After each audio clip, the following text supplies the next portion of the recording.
while you're fleeing the scene of the crime. If he dies, it's still a crime. It's just not necessarily you get caught for doing it. I don't know. The way the little girl likes my face, I could get away. Yeah, my little boxer, she likes to fucking lay her side across my face. And it's like, I love her. She's very affectionate. But also very heavy. Yeah, like 60 pounds of solid fucking muscle. And a breathing apparatus she does not make. So y'all were victorious on defeating the Lenore, or Father of Lenore, gained an ally, freed its mate. And then y'all defeated the Fallen Court of Stars. Well, that happened first, but pretty much did that. Now we're picking up with y'all undergoing the invasion of... I thought I took hiccups. Abaddon, there we go. I could not think of the name there for a second. So how are we starting this off, guys? There's not a whole lot to recap, so I'm not really caring about it. But yeah, you did. You fought and won. Twice. Yeah, you did. So, where do we start off with? I'm scrolling. I'm trying to find. I listed the order of op, and I don't want to try to call it back from memory. Fair. Since I already did all the rolls and whatnot for the mass combat, if y'all needed to deviate some things or go in a different order, that is fine, and won't need to really re-roll unless you all alternately change your decision. So you're changing everything right now. No! So first, signal goes out, and Famine strikes out against the soul factories. Okay.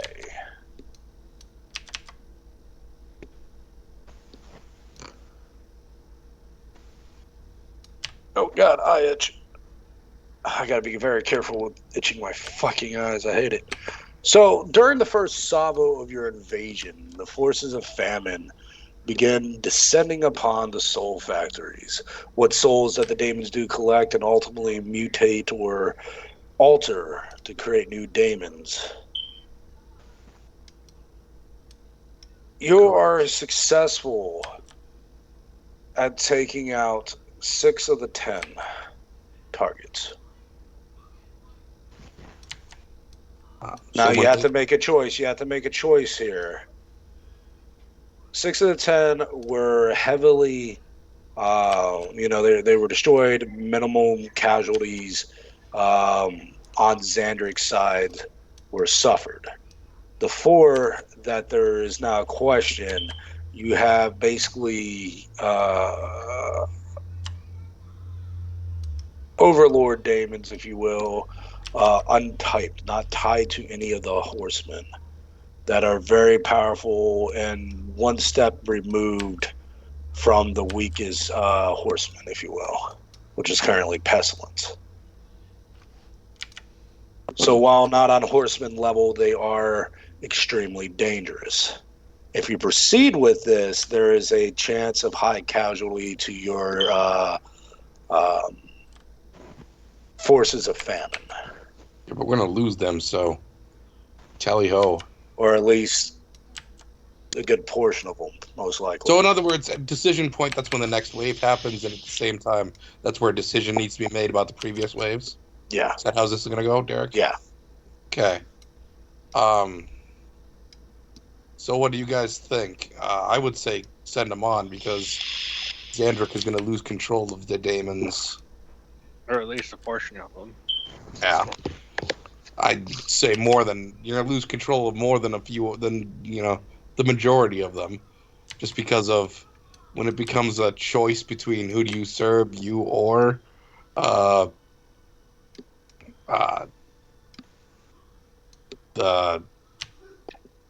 Mother of Monsters, that's her name, transformed, one of you is a daemon and the other one isn't. You'd think it would make for a fairly easy choice. But either way, my vote would... All right, Drake recommends we continue on with the assault.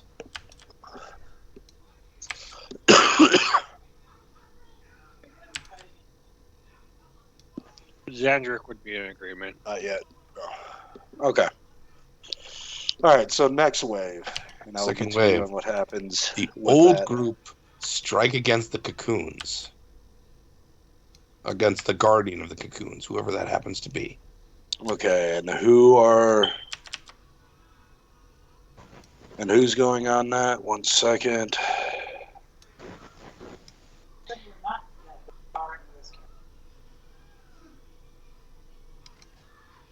Who's part of that invasion so I can look it up quicker? Gideon, me, Xandric, and Carl's character, whose name escapes me right off the top of my head. Well, that was his character because Jeremiah played him. Mm-hmm. Oh, Carl von Grimstad. got it. I met him once. Give me some, like, we didn't play all that long together. Give me some slack. I know. That was funny, though. Carl, to forget his character. And you were attacking the cocoons that had the dangerous souls in them, right? Oh, this is the cocoons with the 7 transforming and the mother monsters transforming. Oh yeah, okay, my bad. You're I have gonna- two things. I have 2 things labeled as vessels, and I couldn't remember which one was which. So I wanted to. The goal being to both force the chief entity to protect them, as well as eliminate any guardian that currently guards them, because they were supposed. Whoever's guarding these people is supposed to be the one that has the soul of the Reaper, the Grim Reaper. Okay. All right. So as you begin your assault on these vessels that hold both 7 and the mother of monsters, the adversary does begin to use more power to keep them protected. You immediately know even Drake's incredible gifts in the arts of magic, he is unable to fully penetrate their protection, as the plan was to draw as much power from the enemy to keep them protected. That is what you're doing. Over that course, a total of 12 generals do arrive and battle. Now, for this, I just took the average level of your group, which is 25. Yep. And battled this out. You managed to kill all but 3. And it isn't because your skills, and you all, you've taken your hits and whatnot. And even Drake realizes it's dangerous right here. While these daemons aren't able to perceive Drake with the aid of the adversary, they're actually able to counter some of Drake's maneuvers and tactics. Not with being able to perceive him, but countermeasures were definitely put into place for Drake, such as reflective shields and AoEs and More various universal. Yeah, Protect all angles as opposed to just one. yeah. And at this time, as you're battling, you have another choice here to keep pushing or fall back. As you are fighting these, and only 3 remain, your all's perception is high enough. The adversary sits upon its throne, and you see it beginning to raise its right hand from the armrest. The Famine forces, how have they succeeded? Just to go in order of operation of choices. At this point right here, they would have destroyed another. Let me look at my notes here real quick. They would have destroyed another soul factory, and you need to make a choice if you want to keep pushing on. You have about half of your forces remaining, as these generals are a lot more powerful. And you're getting reports, Xandric. You're getting reports. Most of the because they're your daemons, they can commune with you and whatnot for the time being. The daemons that are being defeated by these generals aren't outright killing them. They're incapacitating them, basically putting soul chains on them. My suggestion to you, Xandric, and remember, these are your forces, so you have to decide what you're going to do with them. Mm-hmm. Switch focus, keep the enemy pinned down, and free your existing subdued forces.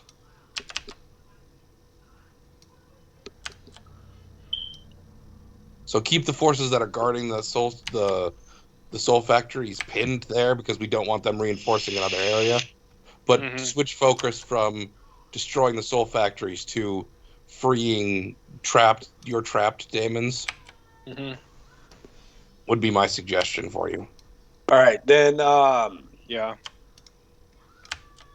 For Xandric, go ahead and give me, because they don't really have war skills and whatnot, commanding. Go ahead and give me either an intimidation or persuasion from Xandric to properly direct them as you're shifting their focus on the fly. So diplomacy. I thought I had something that buffs that some more, but apparently not. Oh, he's gonna reload that.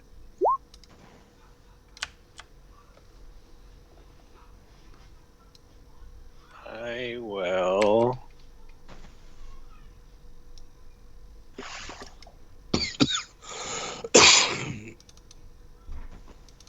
Where is it?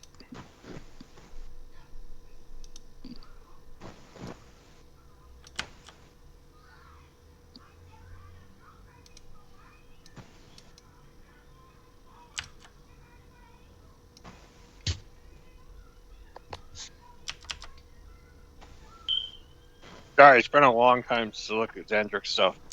It's all right.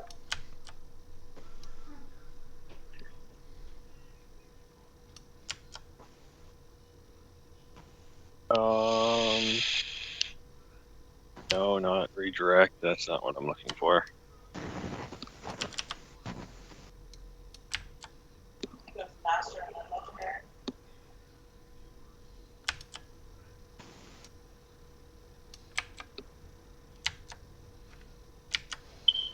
Just do. What was it? The bonus for Bardic Inspiration. Wasn't it his charisma modifier? Yes. So it would be a 26 or 36 then? Okay. Does that stand? I don't think I can increase it anymore at the moment. So as you're focusing, and again, all this is happening over a long period of time. As you all are, battling and you're making these split decisions and whatnot, you do feel fairly confident that you've directed your forces in a manner that would lessen their casualties and be able to, keep the enemy pinned while freeing some of the subdued forces of yours. All right, back to wave two. Second wave. So Yep. Second wave's decision. Guys, do we press on here, or do we break off into our assignments? Because at this point, the assignments would be Carl and Xandric continue to threaten the cocoons, preventing the enemy from actually, releasing the shields, and now, by extension, from letting these generals go off to reinforce another battlefield. But me and Gideon would go off to our new targets.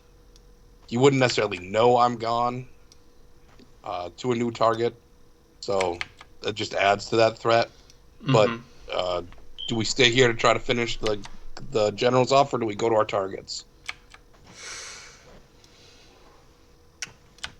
I'm thinking go to our targets, but Yeah, Yes, I kind of agree with you. I think it's When the safest point is to just go after the targets. when was Chiron coming in? That's fourth wave. That's now. Okay. So because third wave has already happened. Oh no, sorry, no, I missed. That's next wave.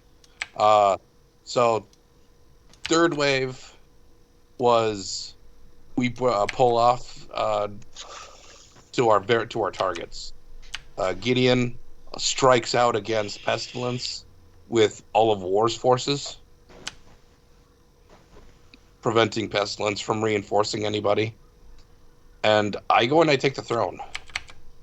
And then Carl and you, Xandric, are threatening the cocoons. Basically, teleport in. I'm still here. Teleport out kind of deals. Just so I'm he here. can't. Here. Exactly, since you basically have limitless perfect teleportation as a freaking planeswalker. And you have a tank with you being Carl, so it shores up the weaknesses. So that's what we're doing, Derek. Okay, splitting off. Yep. Xandric and Carl are staying at the cocoons. Oh. You're going to the throne. Yep. Gideon's striking out with Gideon's Wars. going to with War's forces to Pestilence. Yep. Correct. Okay. All right.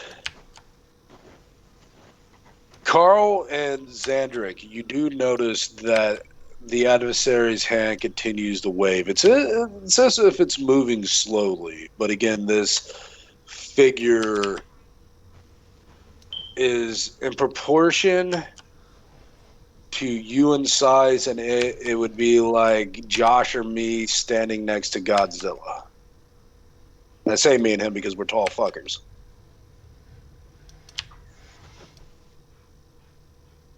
That's how big the adversary is on his throne. Damn. So him lifting his hand is literally, while it looks slow, it's lifting, hundreds of feet at a time. So we're going to go to you, Drake, real quick. You teleport in front of this throne of bone and iron. Immediately, there are almost indistinguishable amount of magical sources. Because I assume you had detect magic always up with that with an equivalent feat, because a lot of the classes get that. So when you appear, it's just like this just beacon of magic all around. What do you do? Like they just went off, or? No. It's just literally the throne itself and the surrounding area is just littered with magic. Okay, I've been knowing I'm going after this target for a while now. Is there anything I need to know? Like, is this actually the throne? Like, or is...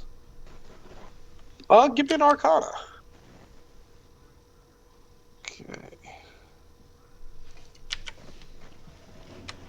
Okay, I was looking at the D&D. I was trying to...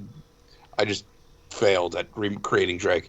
But looking at the old character sheet, the skills would actually be higher in our game, or in the Pathfinder, than they would be from D&D 5th edition, correct? Yeah. So I'll just gonna take the D&D 5th edition one because it's higher than anything I've been rolling. Okay. For Arcana. I want to make sure I got this right before I screw up too badly.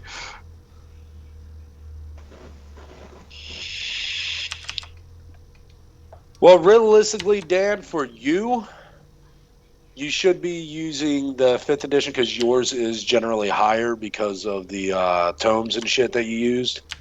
So until we properly switch that over, go ahead and use You have to that. remember that doesn't matter for Drake because I'm using the helmet. So it Oh, automatically would raise my base attributes to a certain point. Right, to 40. Yeah. I just want to make sure I got the right. Remember the right. And again, for those that watch this, yes, the math doesn't equate to base rules, but that is because I increased the math and the monsters' hit points and various things like that. Do more high fantasy, yada yada yada.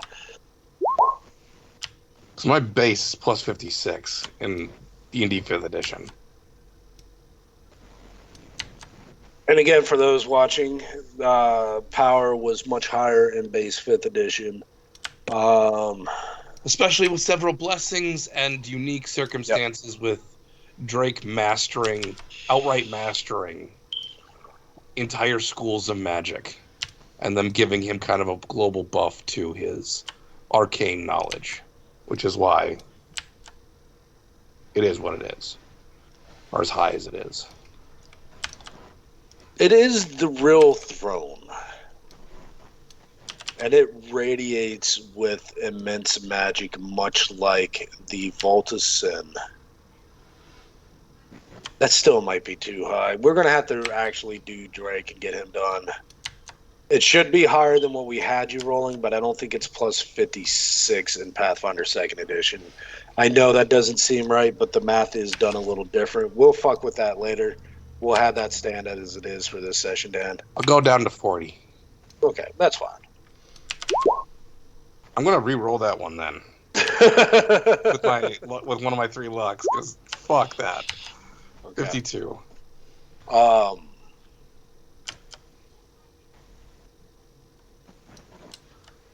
Technically, you were there when I used Bardic Inspiration, so you would have a Bardic Inspiration. Okay, sweet. So that would be plus his 7 mod. Plus 7. So the throne itself is very powerful. There's also several dozen more magical signatures all around the surrounding area. While impressive, it doesn't compare to the 2 signatures, the one of the throne and then one shrouded around the throne that you can't actually see with your visible eye. Remember, my eye pierces reality because I have the eyes of the Dark Messiah. I know. Oh, fuck. But there is a second prominent magical source shrouded around the throne.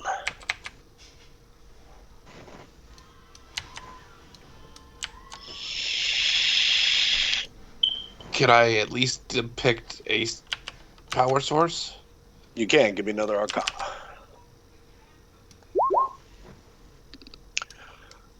It is both soul magic and necromancy.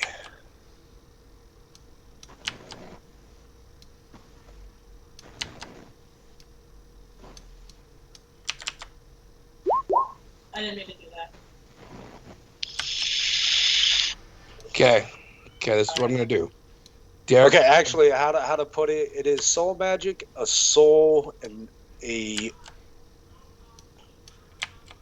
Drake has been around a lot. The amount of necromantic energy in this is near the top of what he's experienced. Okay, so this is what I'm going to do. I'm casting this from stealth, Derek. Okay. I'm being very clear about this. I'm going to harvest all the magical signatures. But I'm going to use my 2 of my 4 ultimate spells. Okay. To harvest them. And I'm going to harvest them inside soul energy laced prison. Basically the same You know the crystal or whatever we use to contain the enemy's energy? Yeah.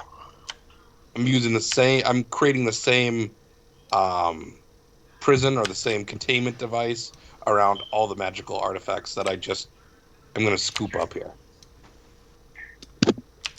And so that would be soul magic, or no, it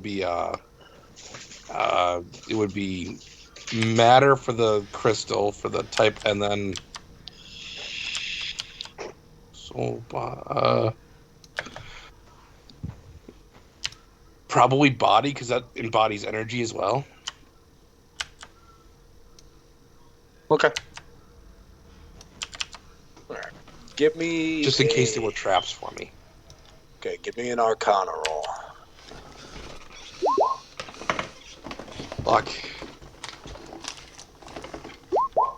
There we go. 57. All right. So, all the magic strip away except for the two prominent magic sources. The throne and this necromantic soul and soul magic are enveloped around it.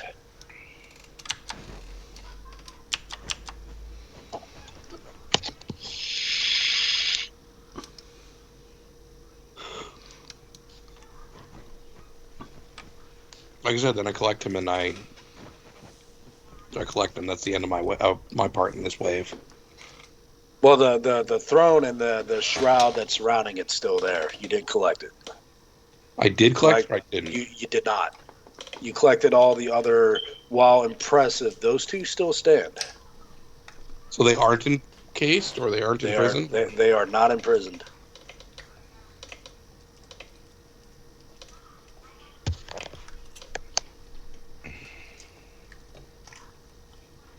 Fuck it, then I'm going to only go with the throne. I'm not going to risk the necromantic energy. I'm not going to get greedy here. Okay. More greedy here. All right. How do you go about this? I beat war, so I just literally claim it. So I reach out and I command it. You feel the throne being tugged to you, but that essence that is surrounding it stops it, and you feel a malevolent force, Malevolent. benevolent, yes, force, almost growl at you, and then you realize it is a very ancient soul. Oh, it's a soul. And not just any soul. There was a reason why the Void Knight did not have the Grim Reaper's soul. And now that it's actually kind of made itself more aware, or made itself more present, you can pick up that connection that it once had with Quran. The adversary has anchored the Grim Reaper's soul here as kind of a trap, and you can see that as it flares up. That's why you did not grab the throne or the necrotic essence and whatnot. You're contending with the adversary directly right here. Okay, and you do know if you fuck up right here, it could be catastrophic. Yeah.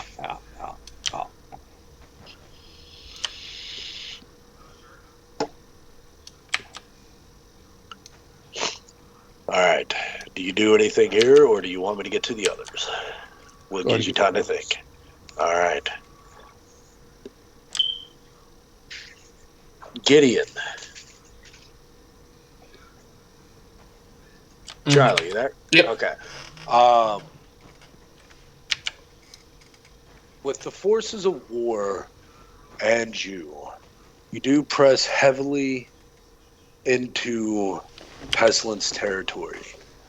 Okay. There is, out of the forces there that you sent, you've lost maybe a quarter.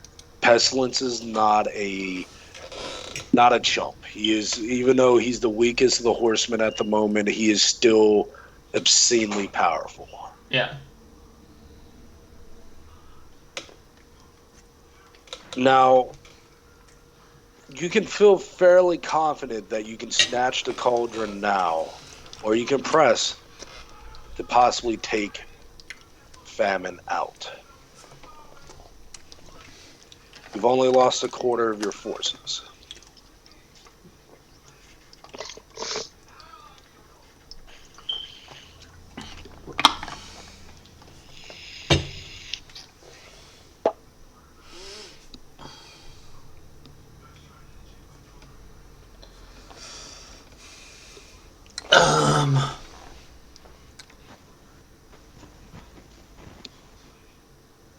With how weak he is, the Daemons of Pestilence are pretty much pushovers for the Daemons of War. The thing that is saving them is Pestilence himself.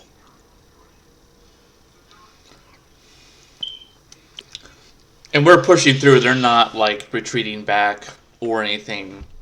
No, like that. they are fighting the ground and protecting the cauldron. And you do see Pestilence himself, which again is this massive. Pestilence is about the size of the Tarrasque.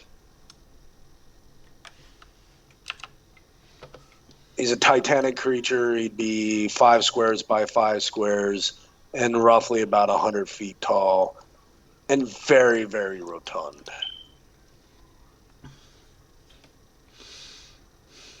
Like, he scoops up, handfuls of War's daemons and just swallows them. While using this giant mace/stirring spoon to just cleave out swaths of them. Well, Claire, did you just say mace/stirring spoon? Yep. His weapon is a spoon? Pretty much. Got it. Big, giant, wooden, crooked spoon that he uses to stir his cauldron. Fuck it, I'll go for it. I'll push Pestilence. Okay.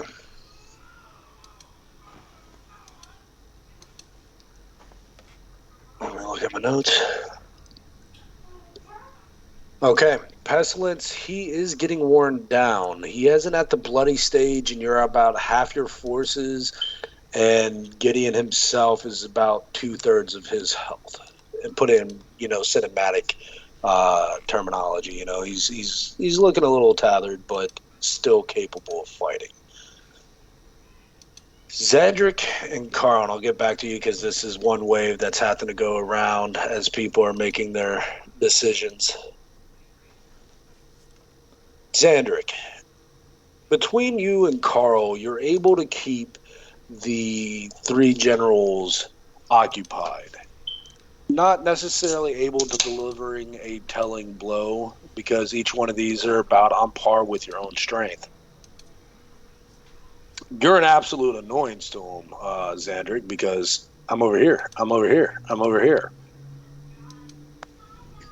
But it's not enough to lay them to waste. At this point, the adversary hand stops moving. What do you do? Does it seem like there's anything coming our way, or? You can give me a perception check because you are preoccupied trying not to die as well.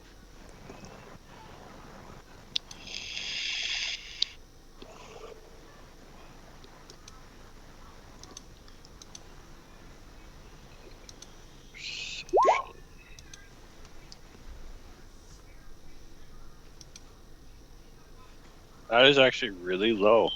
That is very low. You rolled a 5. Yeah, I know. I'm gonna luck that because I have 4 Two Okay. left now after this. Okay. 31. While you can't visibly see it, again, you're a practitioner in the arts of magic and whatnot, there is an undescribable amount of force that is at the fingertips of the adversary.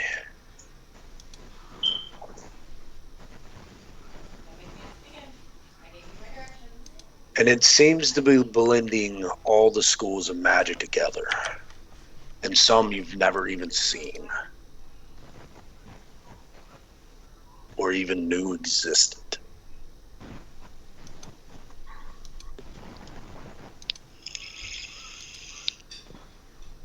Does it seem like he has a target for it, or is it just there right now? Just there right now, but you don't really know. You can't discern.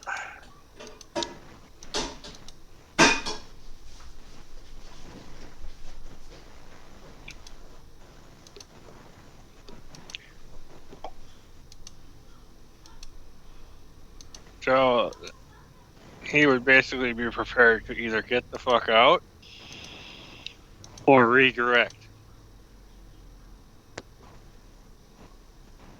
Okay.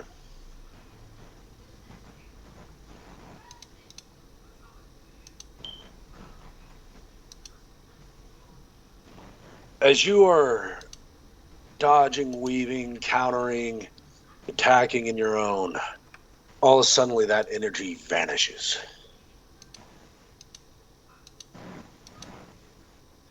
And then you and Drake both feel an immense amount of energy that permeates all of Abaddon.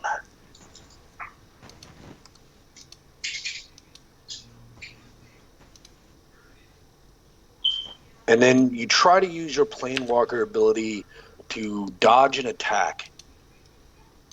And you realize you cannot open a portal. And you get hit hard and fall to the ground. You manage to recover, get on your feet, and now you're on the defense. Manual defense, I should say. What do you do? Admin proceeding.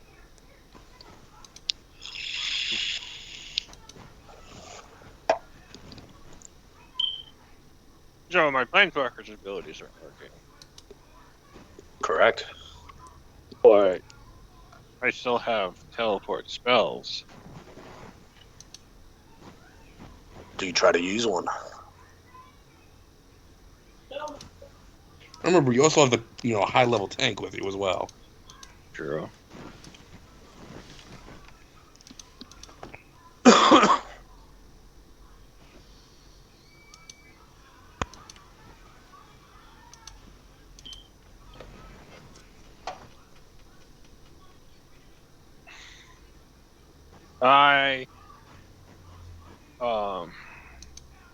Maybe we try to retreat a little bit and then try using one of my teleport spells.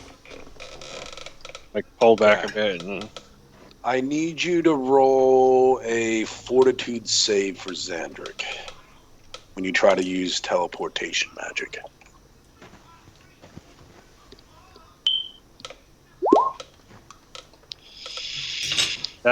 what is with this incredibly low roll? I'm having the same problem as you are.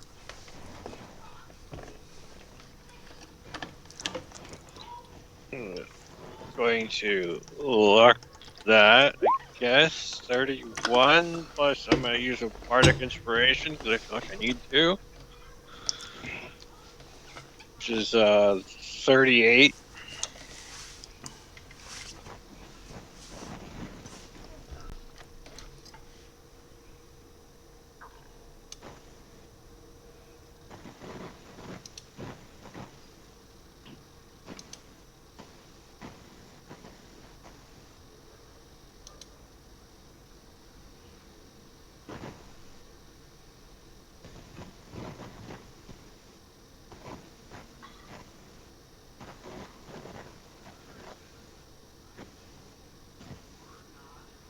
It is incredibly quiet.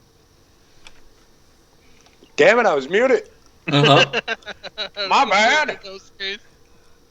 So, you need to think very quickly, as that is not even a success. Right now, you are taking a total of 680 damage.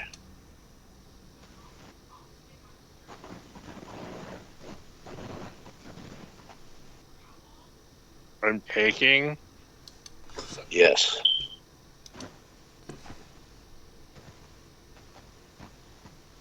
Carl can take 402, which will leave him at 1 hit point. I have 283 right now. The only thing I could think of would be to redirect that attack. To what?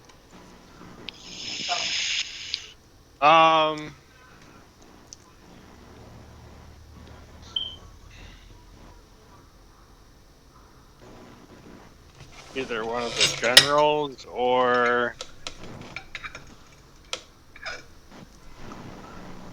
Can't just redirect one of the generals. It'd be funny. Do you redirect it to one of the generals? Because that spares Carl from taking a lot of damage too. it'd be either one of the generals or a goofy idea of redirecting it to one of the shields guarding either Seven or the other monsters. Oh, priceless. Yes. I'm gonna do 7. All right.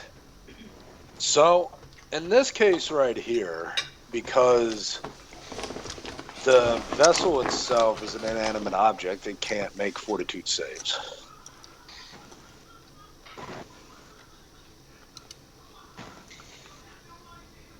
You just see it erupt. Which one did you hit? Mother monsters or sevens? 7.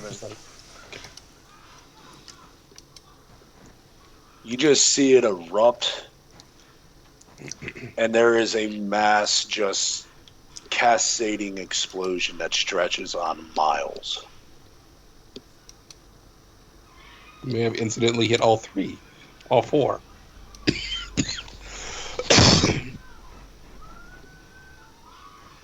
When it finally fades, you see Seven standing there.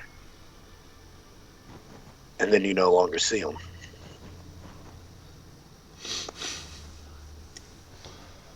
Of course, it's 7.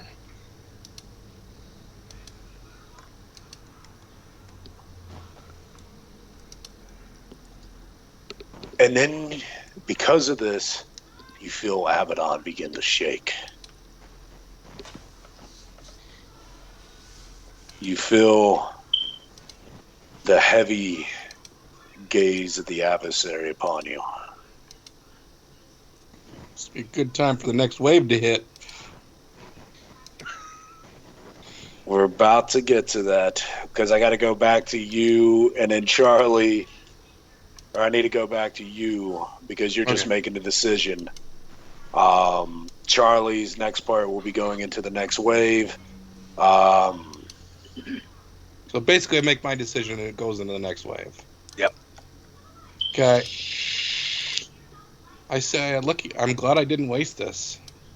Extend my hand and I'm going to harvest Grim Reaper's soul via a soul spell. My ultimate soul spell. Okay. You're not there. She's assisting in spirit. Yep. All right. Or in other words, in soul. Give me an Arcana.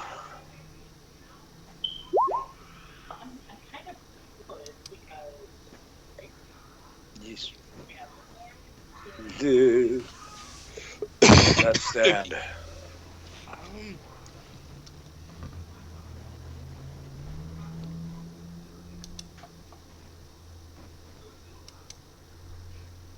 I'm going to say yeah, because I'm kind of curious what it would take to overcome that at a plus 40.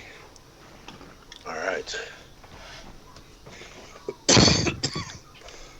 So, you suck the soul, or what do you do with the soul? I harvest it so it's in a soul gem, like I've done in previous Okay, souls. now Drake does know Gideon or Gavin is after that soul. Correct. Um, I send it directly to Gavin. Okay, Gavin, And, you're with on. a You're on. message. You're With you're a on. message. Okay. With a message. Discuss what you owe me for it if I escape. He's sitting on the Lou and Carell's starship, and all of a sudden, Reaper Soul. The Reaper had to go to use the bathroom. He's mimicking life. I don't think at that moment that Gavin would waste time. He would probably immediately call on Charon. Doesn't answer. Oh, Does not answer at the moment is that because yeah? I forgot he's actually part of the next wave. all right, Dan or Drake, you get not necessarily startled, but it's been a very long time since anybody's ever snuck up on you. And you feel a hand on your shoulder. Not funny. Not funny. Is this what I do to people? As I say as I turn around. You see Seven. You see his eyes are this just red fury. Kind of resemblant to that of... You can see that he is, in all sense of purposes, converted, but the process wasn't finished. As you know, the two souls that were going to be merged into his isn't part of him. He has he's far more powerful than he was the last time you seen him alive. Seriously, is that what I do to people? He just smirks. You must leave now. The throne is going to detonate. Thank you. All right. Now, you also, because the shadow paths exist on all realms, you can step into the shadow paths of Abaddon, but you find yourself stuck on Abaddon. I'm just in the Shadow Pass on Abaddon, but unable to. Yeah. Got it. Cross over to another realm. Wait, no, I don't. Can I take that back? I don't. Sure. So, he seems to have somewhat control over himself, right? Yeah. I walk over to the throne, brandish my staff, and I sit down. Okay. Because my staff is a staff of energy transference. So I literally drain the detonation right out of right out of the seat. Is that the one Bocob gave you? Oh, that's the one I appropriated. That was used to transform the strike of the energy strike of the enemy. Yeah, that was the stat that Bocob gave you, and you just never gave back.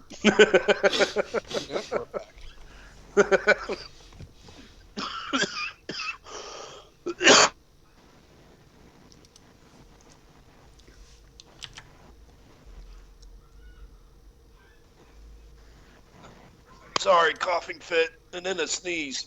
Ugh. God, this sucks.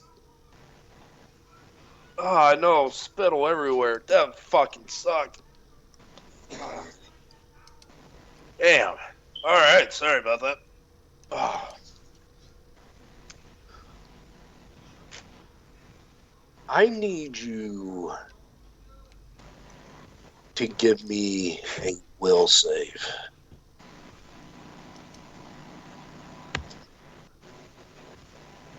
Josh, what's yours?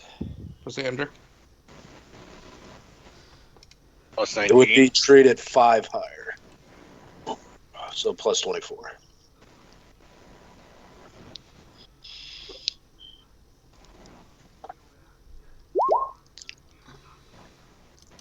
Okay, does that stand? I'm trying to think what else I can do.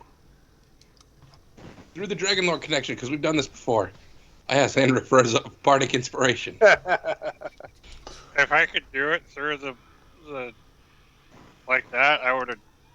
Well, last time I cast it, it would have gone through everyone then. Oh, Okay. Then I have one and I use it. Yep. Okay. All right. You manage through force of will to contain the energy. You do realize the energy that is being held in the staff right now is at the very peak of what the staff can hold. And I say thanks, Seven, and I teleport away with the throne. So I get both. You go into the Shadow Realm? Yeah. Well, Okay. that's what, Or Shadow Pathway, yeah. Because right now, Abaddon is on lockdown. You've gathered that. You and Xander have kind of gathered Yeah, that. but this would be order of operations. Now I know it, but I'm sitting on the throne in the Shadow Paths. Yep.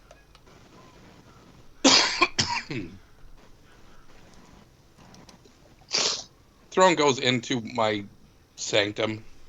Okay. But I'm there just for flavor-wise, Derek. Yay! Time for a new wave. Seven says. Actually, no, he wouldn't say that right now because order of operations. All right, new wave. Yay! Next wave up is Death arrives and feints taking his territory away from Abaddon. Okay.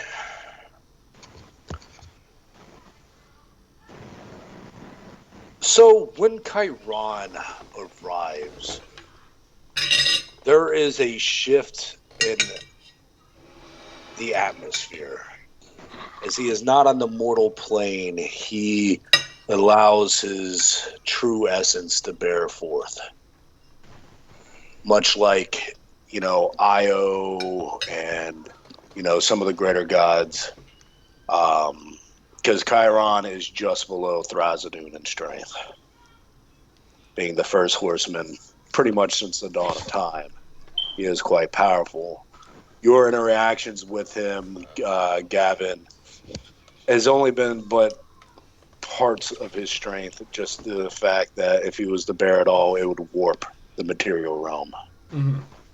Just to put in perspective for those listening and for all the players here, Josh especially, since you would know this better than anyone, this is the same for both Xandric and the Quarter Stars members. They are infinitely stronger here on Abaddon and its surrounding space than when we deal with them on whatever plane we're dealing with them. Because they're actually, when we deal with them like on the material plane, you're only dealing with an aspect of them. Death actually transcends and exists in all galaxies. The Quarter Stars is similar but slightly different. Their power source is represented in all galaxies. So they're stronger when they're in someplace like Abaddon, which is why they're able to actually suppress the enemy for as long as they've been doing. Yep. Immediately, you see some of the untyped daemons, especially of the lower rank, flee. Because Chiron's, intentions is to feint taking control back of his territory. And he is an absolutely imposing figure here. You do see the more dangerous generals and daemons begin to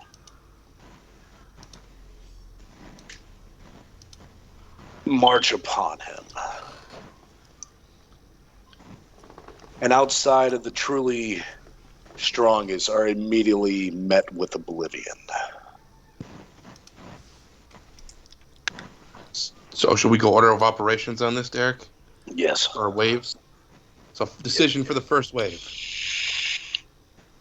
we've recovered strength a little bit. So, Josh, do we continue recovering strength for maybe one final push before we leave, or are we going to do this in rounds? Push, recover kind of deals until we finally decide to leave. Those would be my two suggestions. Either do push recover or continue recovering this round, but, kind of preparing for a final assault, seeing what we can get out of the deal for a final destruction or a final push. Aren't we going to collect some unique souls, too? That's not. That's someone else's. That's an upcoming wave. Mm.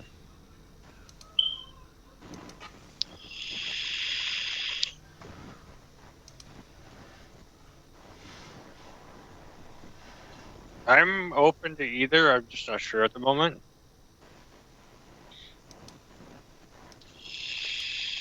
You need to make a decision.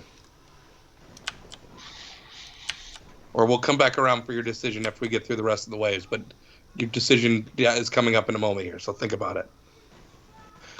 Second wave, this would be Josh and Carl are the only ones still involved. Yeah. You guys going to continue threatening the cocoons, or are you going to try to GTFO? I think without my Planeswalker's abilities, I think it'd be time to go. And at this point, you would start seeing, because you feel the heavy gaze of the adversary fall upon you, and it begins to rise from its throne. So I made him mad. Oh, yeah. Took its shiny toy from him. Yeah, time to get out. Okay. How are you going about this? Stealthy or...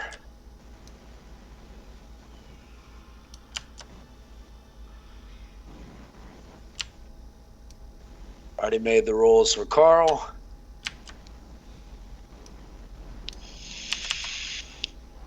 Can Carl even stealth? No, this was more him getting the fuck out of there as quickly as possible. More athletics and whatnot.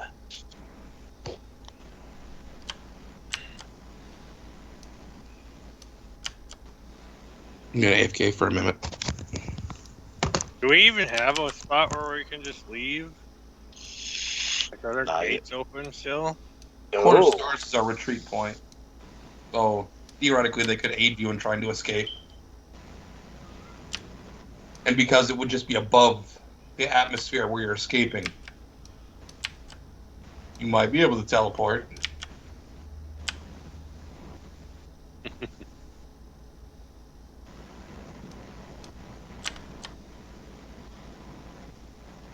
I guess I would join Carl in his running. Okay, what skill do you choose to use? Let's see.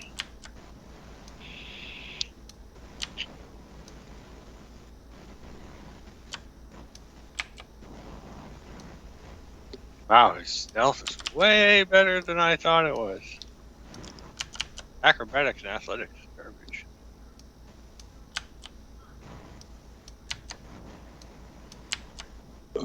Oh, excuse me. I suppose I can try stealthing away, You sure can. even though I don't think he'll do not as good as I'd like, but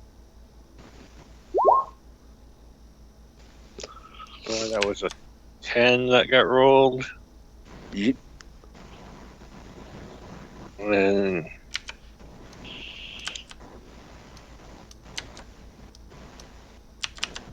I still have a bunch of Bardic Inspirations left, so I channel Bardic, so it'd be a 31.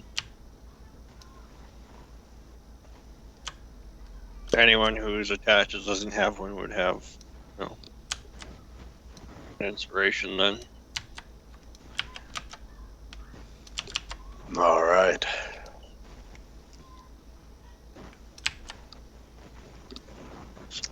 You As you're stealthing through the debris and just the hellish landscape of Abaddon, you get a quick glance as you look back and you see Carl floating in the air, unable to move, and the most grotesque look upon his face. Araxes, in this moment, your heart sinks and you feel your father in true mortal danger. No. No. I'm back. What do you do?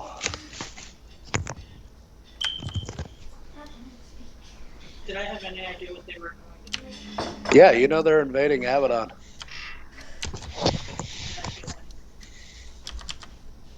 So he's just floating there? Oh, yeah. The adversary is kind of midway up and he has his hand extended. And Carl is trapped. And I'm not there. Nope. You're on Carell's ship.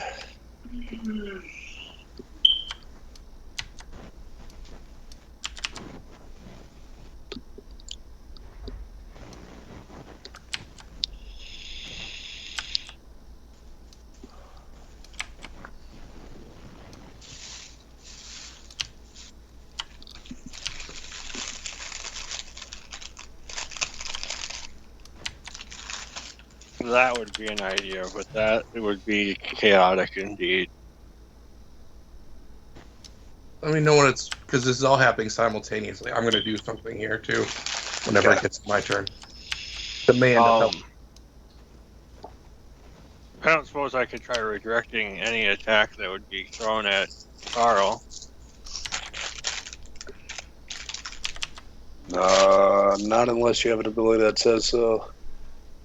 You can talk to the group, Sam. Look for ideas. I'm looking.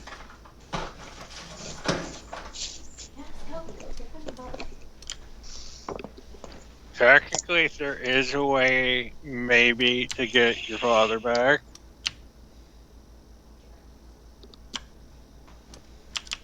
Can I go, Derek? I kind of want to know what her response is right now. Well, my thoughts is that I instantly get this feeling. Talking would be a free action. Maybe like if I had an action where I could teleport, which I don't. For me to talk to somebody and then for them to have a reaction, would that take too long? No. This is cinematic time. So I'm curious of what you do. Like, things are happening quick, yes, in the moment, but it is cinematic time, so you can talk to somebody, or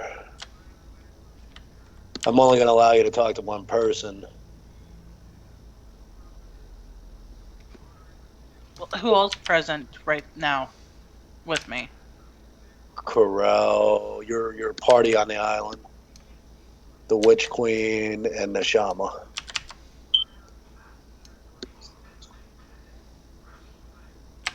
I mean, the Witch Queen isn't necessarily good, but she's not necessarily evil either.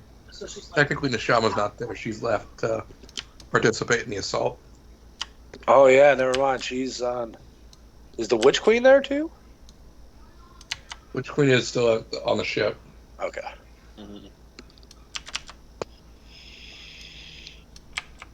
So the Witch Queen. Can Yeah. I talk and think at the same time? Oh, can you do that in real life? Sometimes.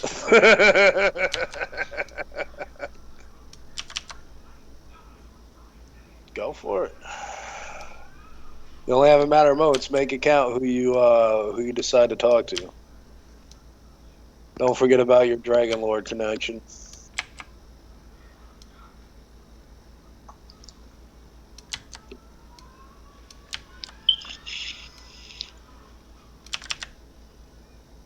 Did I know that my father was there with Drake and everybody Yes. else? Yes.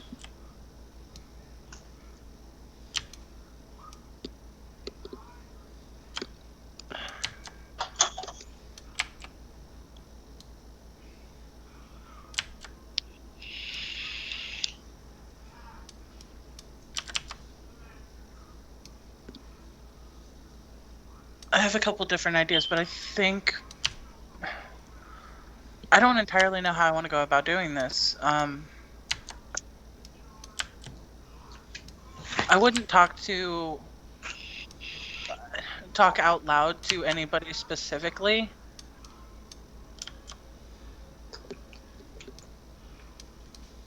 But I think out loud what I'll say is my father is in great danger. I will clutch my pendant for Io, and maybe in like a moment of not exactly panic, but like extreme distress, kind of open my mental channels to like the Dragon Lord connection, my potential connection with Io, just like open my mind, and anybody who can hear me is like save my father. So if that, I can do that. Yeah, that would be Xandric, Drake, and Gideon. And Io. Io is unconscious. Yeah. Do I know that? Yes, you know that the Lord of Nightmares and Twist of Fate put all the gods to sleep. Right, okay. I have an idea. Well, I mean, I would remember that, but like instinctively, because I'm new to Yeah. this religion Well, thing, I'd and- still try. Yeah, so No, but Drake, you would still open up. Okay. A unique solution comes to mind, and there are several Dragon Lords that are smart enough to come up with this. So there was a point that was directly just now opened up to Io's mind that connected all the Dragon Lords in Io. Correct? correct. All the Dragon Lords that stayed behind on Draconia. Use this moment to try to wake up Io. Did I accidentally do something awesome? Interesting.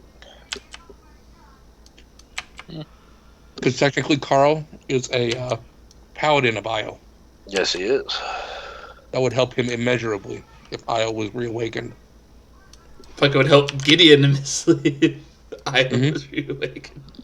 All right. You know what, Sam? With this right here, you're going to make a flat D20 roll. You have to roll a bit higher than a 7.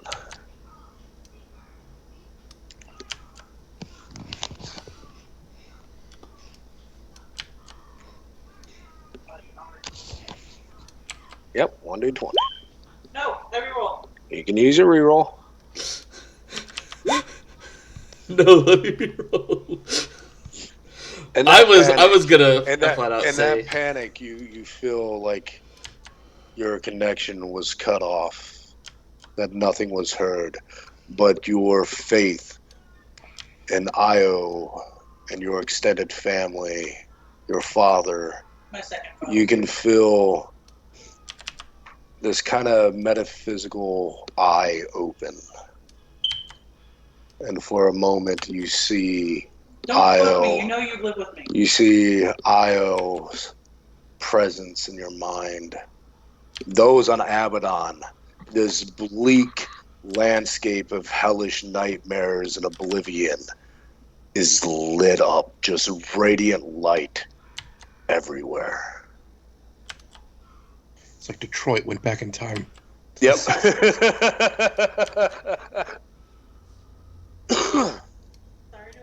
And then you hear this just earth-shaking, heaven-splitting roar.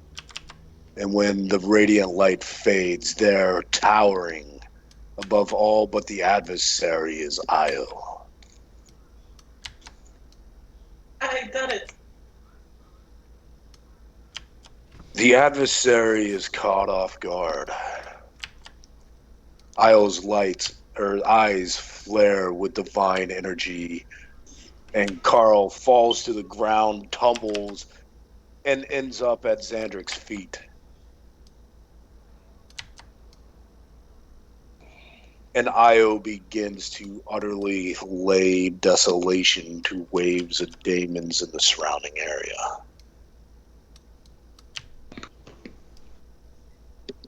Hey, third father.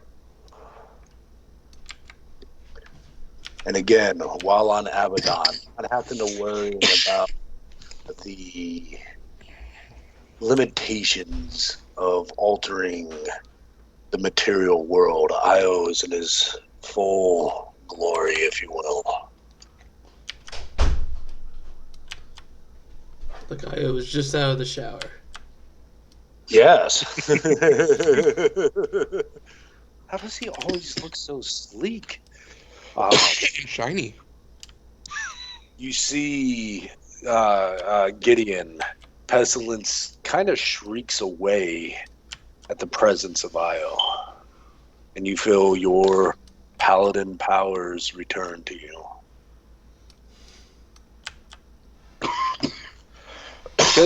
You were kind of, fighting at half-mast there, man.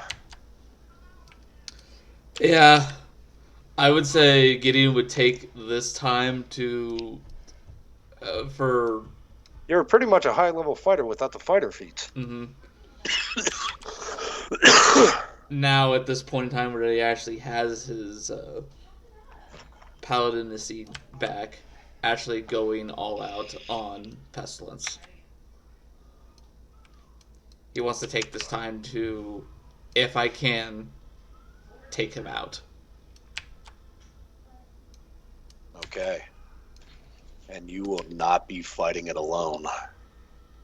As Io lays waste to the immediate surroundings, he takes flight that sounds like 1,000 thunderstorms.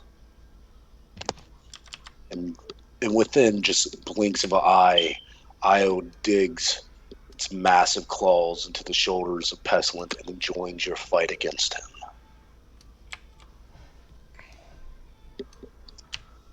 Now the adversary has to watch out against two greater gods.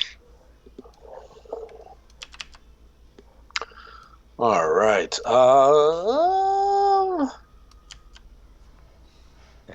Drake, do you do anything?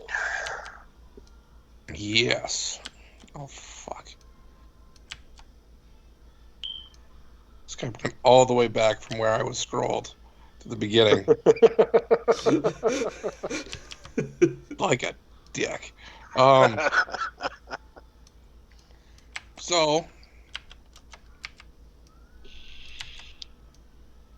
out of curiosity, I sent a quick question to Xandric. Were those three generals taken care of in that explosion? Were they taken care of, Derek? I don't know. Roll 1d3, Josh. 1d3. He rolls a 4. No.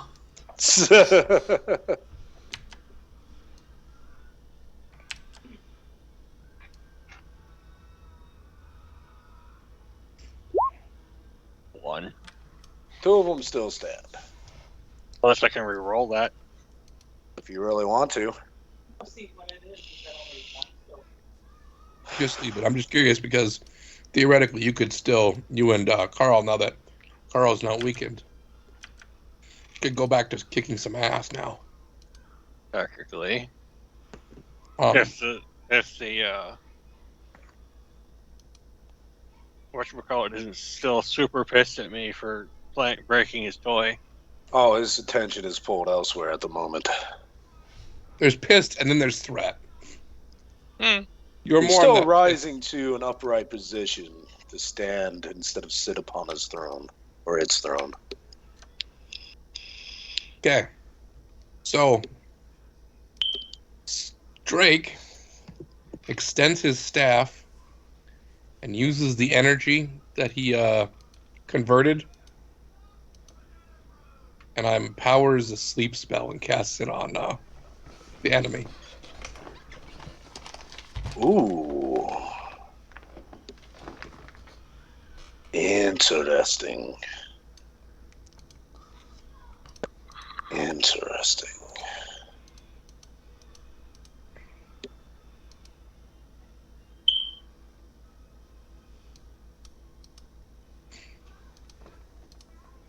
Technically, he'd be aided by this Court of Stars because that's what they're trying to do anyways. Yes. Okay. I'm going to go. What is your spell DC? We had it set at 27 before. It would be higher than that. In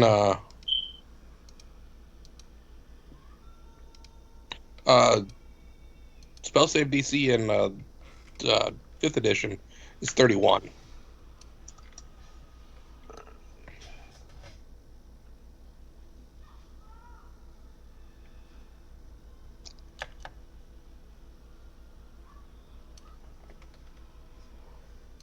All right. So he rolled a natural 1, which would still be Before you a declare success. result, Okay. I'm going to activate my artifact, Aura Misfortune, spending 2 hero points, so he keeps the lowest of the 2. Okay. Just in case he gets to roll twice and take the better of the 2. All right. So since this is cinematic, it would be a failure, but not a critical failure. So basically, he would be slowed. I believe it's by 2. So it's going to take him much longer to be able to do what he was planning to do.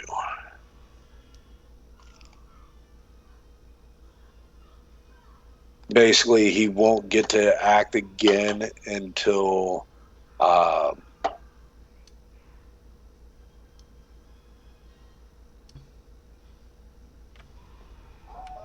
wow, mind blank. The next 2 waves.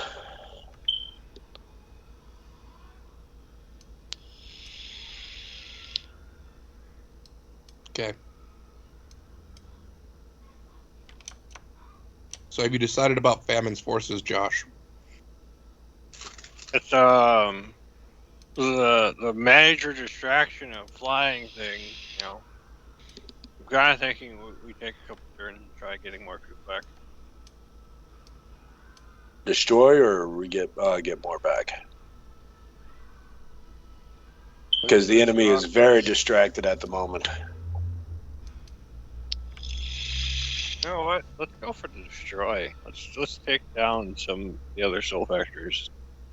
See All what right. they're doing. Yes. You only lose about 1/10 more of the forces. But the remaining soul factories are destroyed, and you are able to mop up the enemies. You can, next time around, you can go to free more if you want, but the soul factories and enemies have been dealt with there. Those that survived had fled. Okay. You got 2 major hitters going on, and that is a very good thing. While that might seem lackluster, Dan, there's 2 waves that he cannot do anything, which gives your big dogs that arrived a chance to really, really aid. All right, so next wave. 5th wave is Reapers target 3 super souls. All right. Odds or evens? I'm feeling even.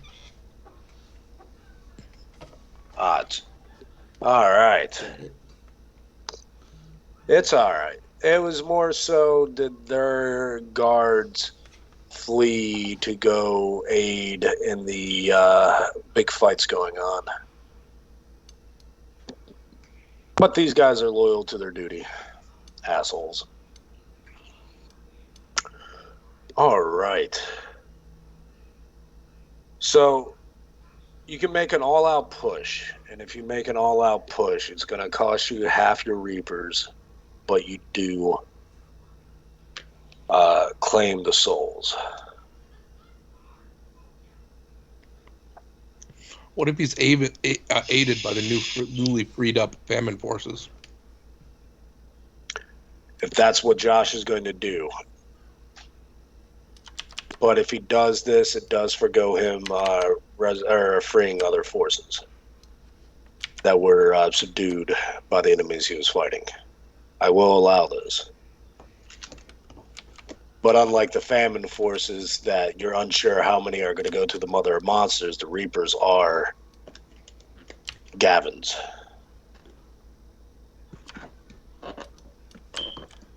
I think you would help Gavin out.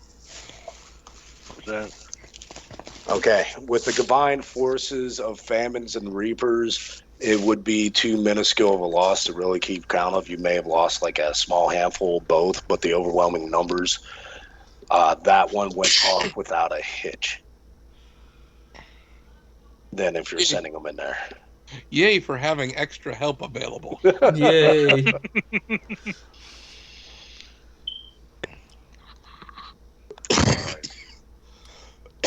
So, next decision needs to be made.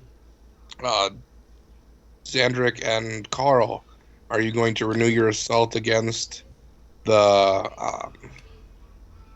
two remaining generals / keep the enemy's shield active around the Mother of Monsters? Or are you going to continue to retreat? Do we have any sort of get the fuck out way if we had to? Technically, yeah, because he lost concentration. So I have my Planeswalkers abilities activated again. No, it's up to Derek, but unless he is sustaining. Basically, you would make a flat check of DC 5. So you need to beat a 5. He's in slow motion at the moment, so you can kind of finagle your way to use your powers, but not without a little risk. Xandric would forward the question to Carl if he'd be willing to keep going. If he is, Xandric's going to be willing to keep going. He's basically, got any more fighting, you old man? Always. But he looks at you with a question, or like a questioning look. I know your abilities and gifts. Can you transport that out of here while the enemy is whatever it is at the moment? Because it does seem like everybody sees already the adversary was already moving slow because of all the, abilities of the Core of Stars members trying to, restrain him and whatnot. Mm-hmm. This is like even more force. It's like somebody moving an inch a minute kind of thing. Watching paint dry. So he's trying to get me to transport what out? The Mother of Monsters, the vessel that holds her. The shield down on it? No, it's still there.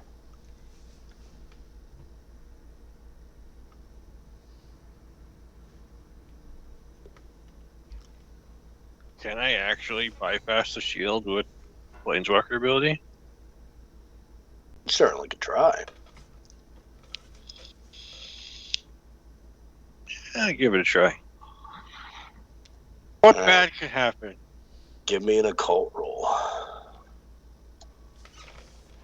Occult, one of the really good ones. Let's hope I don't roll. Really, a 2? A 2? Hold on, I'm checking my notes here real quick. I rolled a 2. You have a +5 status bonus and fortune on this roll. As you feel the marks of Loth radiate upon you, almost in gratitude.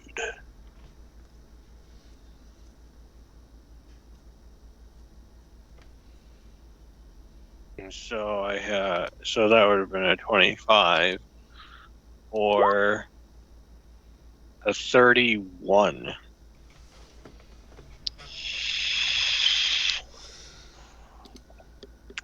Because of the state that he is in, 30 was the DC needed to get inside the shield. So while inside the shield, you are but feet away from the vessel that holds the mother of monsters.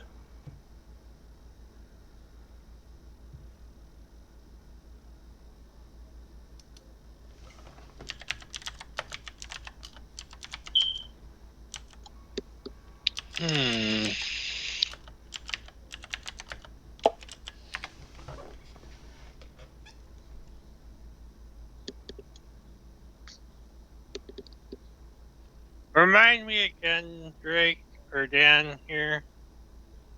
Your prison trap.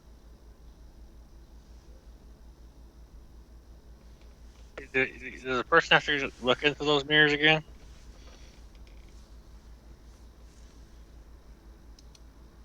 I'm sorry, say that one more time. What? Your prison trap was like Yep. 1,000 mirrors. Do they actually have to look into that, or do they just? Yeah, they have to look. Now, Drake does know the mother of monster is too powerful. Even if she rolled a natural 1, her save would be on those mirrors. It would still be considered a critical success, which would bump it down to a success.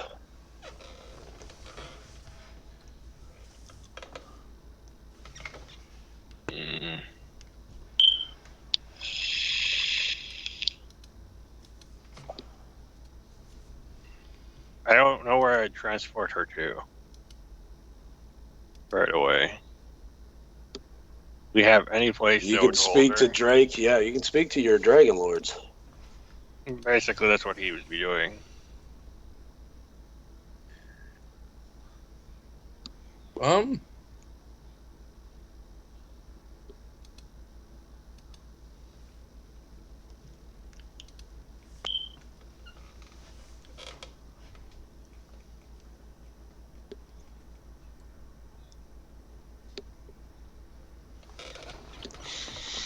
Yeah. So, like, you just had an idea. I did. It would be highly endlessly entertaining.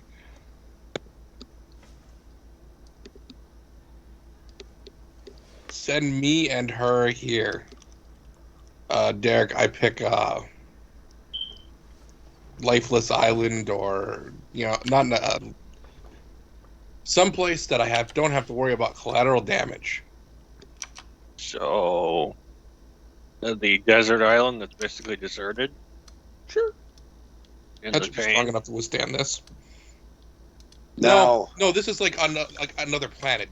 Drake is thinking like. you do hear a familiar voice, and this is the first time you've heard this voice over your Dragon Lord talk. The only reason why it has it is because of Raxus and him being in her mind. Why not send him to our domain, my dear friend? That's fair. Feywild. Well, he was more referring to the realm of secrets.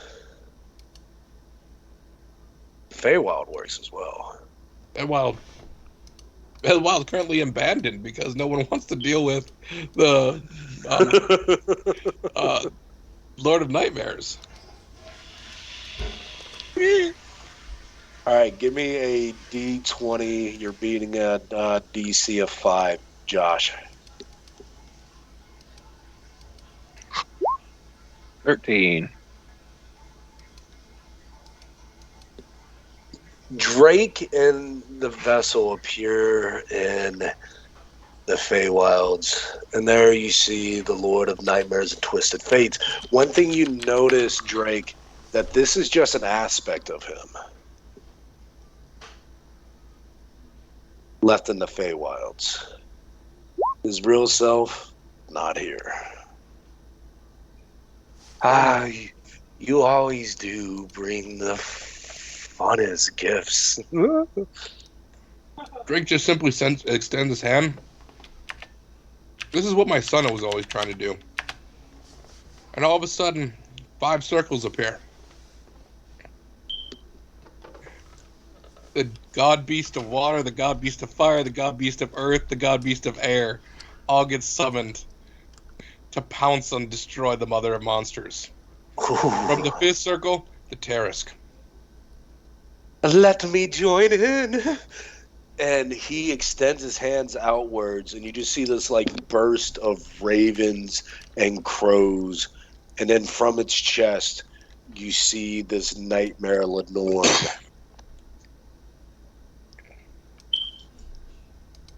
And it joins in, destroying the mother of monsters. Drake stands back and makes sure to take a video of this because he's sure Gavin will appreciate it. The mother of monsters being torn apart by monsters. Fair. All right. Now back in Abaddon. I feel a little bit bad about Drake just one-upping Solon in his sole pursuit of magic. Someone's sole pursuit of magic is to be the ultimate summer. I kind of just topped him in it. Like, hardcore topped him.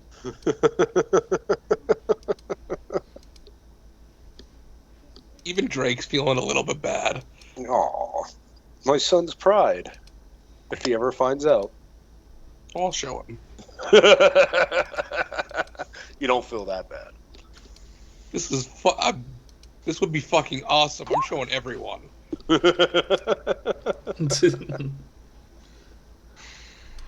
And it does. They manage to break through the shielding and rip open the vessel, and the mother monster puts up a fight, and you can see that she is powerful. One-on-one, she could probably take one of the god beasts. Maybe two, if she was at her full capabilities. But with all four, plus the Tarask and the Nightmare of Lenorn, while a valiant fight, she is utterly torn asunder and every remains of her destroyed. Okay, I cast one final thing before, just in case. This will be my 13th level spell, a wish spell. It's it creates the mark that drains the adversary when he does a direct effect or direct spell in an area, because I expect the adversary to either resurrect or resummon or both her to his realm. In which case, when he does that, I want it to, double the cost. Okay. And you see the essence of the mother of monsters, what would be the equivalent of her soul. You see the Lord of Nightmares, he snaps his finger and he only takes a small portion of it for my share in her death. The rest is yours, my dear friend. I obviously harvested, but he just glomped onto the end unnecessarily like a dick.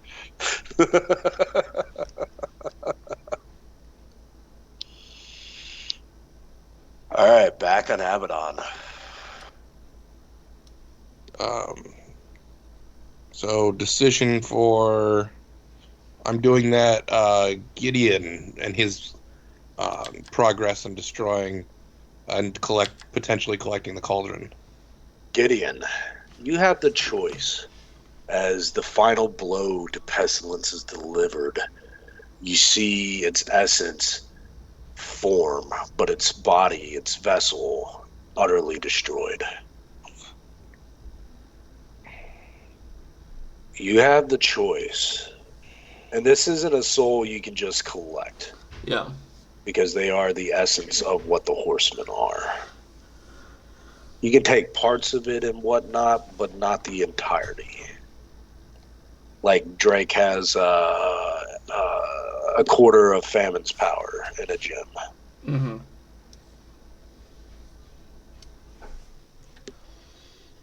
You have a choice to be made here. Either have Io purify the cauldron, or take the cauldron as is. Ooh.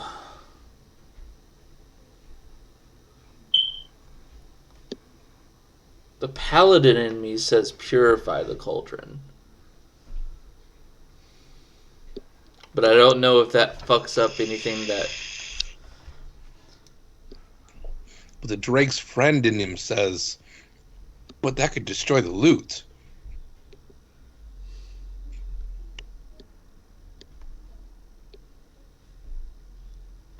I'll take the cauldron as is. I can always purify it later. Maybe. You can. Well, you can call an aisle. Yeah. All right. Well, Gavin and Drake may be able to, but it'd make a series of rolls and whatnot because you'd have to change the fundamental nature of the cauldron.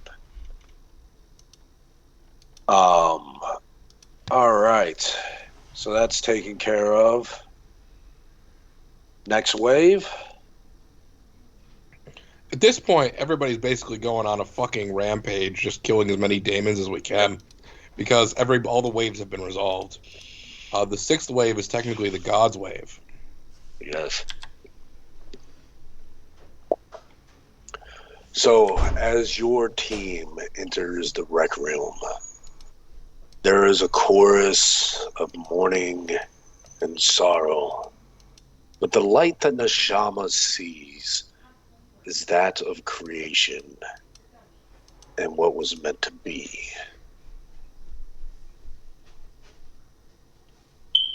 It is... With all the high-powered people you have there, I'm not going to make have any rolls because you got literally gods there. It is the part of the adversary that he basically removed from himself. He couldn't destroy it because it is still part of him.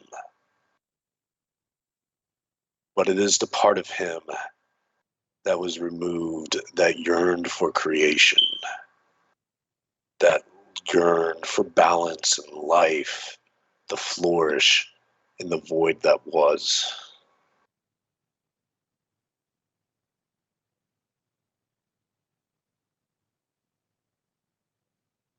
And because you did that, Dan, he cannot attack them right now.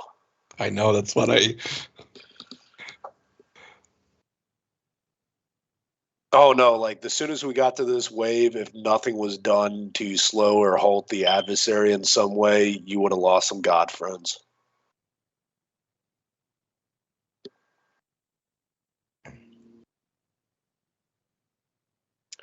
What do y'all have? I'm letting you as a group decide what you want them to do here.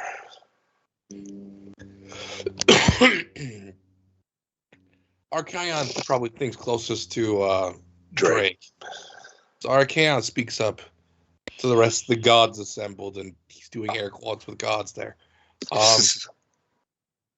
Would there not be a way to empower this particular aspect of the entity, an attempt to enable it to seize control? In other words, as we weaken the enemy, prevent him from being able to resist. He struggles a little bit with this, with just the description of this. Make it so the adversary has to resist the purification of this, and he gestures at the mote of creation. The weaker it becomes, the more likely this has to subsume what he's become. Neshama speaks. It is possible, but it is not something that can happen quickly. I can see the moat for whatever reason, like the actual essence of it. She's the only one there that can. They just see the light and they feel the power surge, but she can actually see the tangible side of it. It is something that would take time and we would have to do here. I feel as if I can do this, but I would need others to stay behind to protect and bar anything from entering. And that includes the adversary.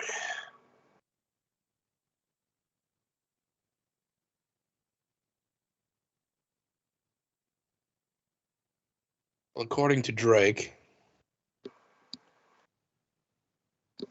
Court of Stars, the next and final wave to strike is the Court of Stars will be getting their enhancements, their infrastructure that should feasibly restrict or help suppress the adversary. Whatever Drake did before has limited his or slowed him down, though I sense it's not much longer before he is able to launch a strike. Then if they're empowering, then all we would need to do is worry about the high-ranking daemons here from intruding. I would still need protection, but it would be a more doable task than trying to contend with the adversary itself. Derek, time frame we're talking about no, not Derek. Gil directly asked, what kind of time frame are we looking at? I do not know. I have not ever dealt with anything like this, and I don't think anyone has.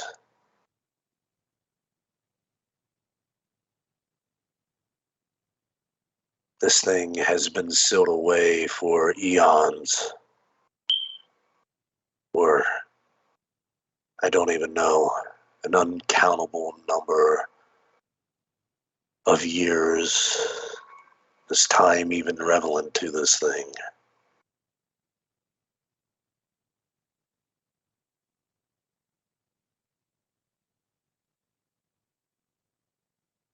For us to do this, I would need the most stalwart and gifted in battle to stay. That is the only way I could see this succeeding. Archaon suggests if we're going to do this, I say we go fully commit and say we all stay. And who's all there? Oh, fuck. Let me see. Asmodeus. I literally just have God Squad written down. Yeah. Asmodeus. Both the Bloodlord and Cain. Ulrich, yes. Trying to remember all the gods that are still awake. The Breaker of Chains. Yep, and you had the Traveler. The Traveler. Moradin is is part of the group that's enhancing the Court of Stars. Laura,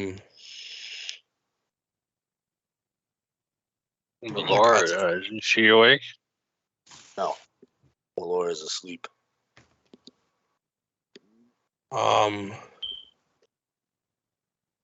Paylor and Cord. No, wait, it was Cord is awake. Cord and Melora are awake because they're not on Mount Celeste, remember? No, they were asleep. They were asleep? Yeah. They directly engaged, same with Paylor, the Lord of Nightmares and Twisted Fates, when he did his whole shenanigans with Josh. Could have sworn there were more gods than that. No, you have the Moonweaver, you have the Traveler, you have Archaon, you have Neshama, you have the siblings, you have your mother and Asmodeus. And now Io.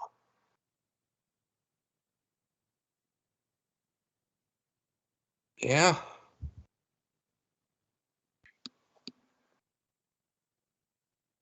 So I'd say everybody, I mean, all the ones we listed are basically, well, no, half of them are trickster gods, which would be rogues, and the other half are rogues or illusionists, and the other half are that's way too many warrior gods.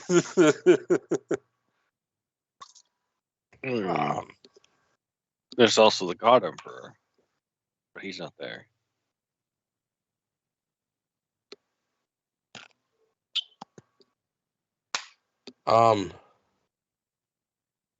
We can also let the others know that are battling on the outside. It sounds like their objectives have been met. So literally, we could surround this place in rings of daemon flesh and steel.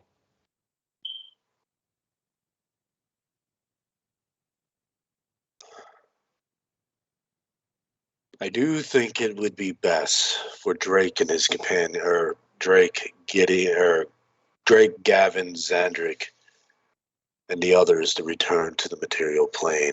We do not know what countermeasures the adversary will do, and while he will be repressed, we need them to be able to act.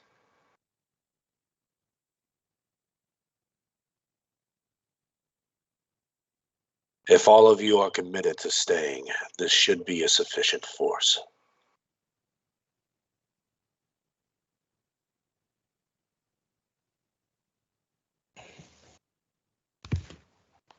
Corral, you get or go ahead, Dan.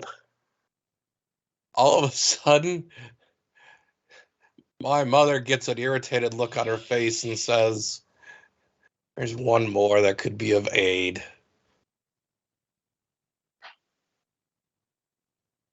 Ooh. Who's she thinking? She sends a message to Thrasadune.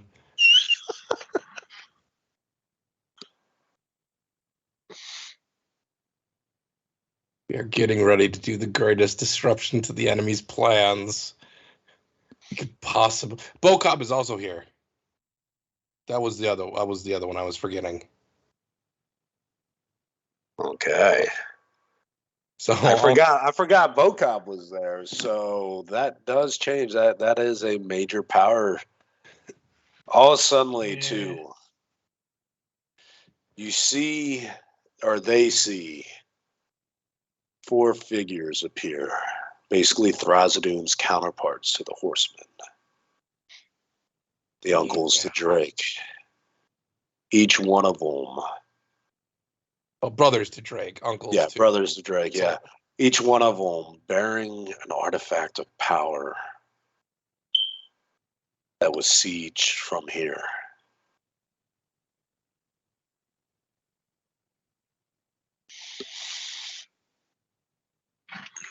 And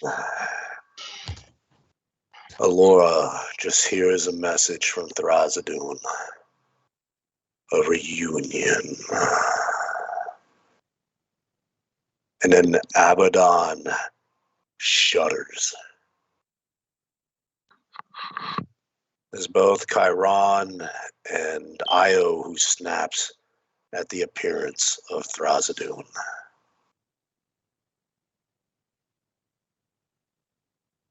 And he simply says, "Hello, Father." Then begins to unleash rage, chaos, every part of him that the other gods feared.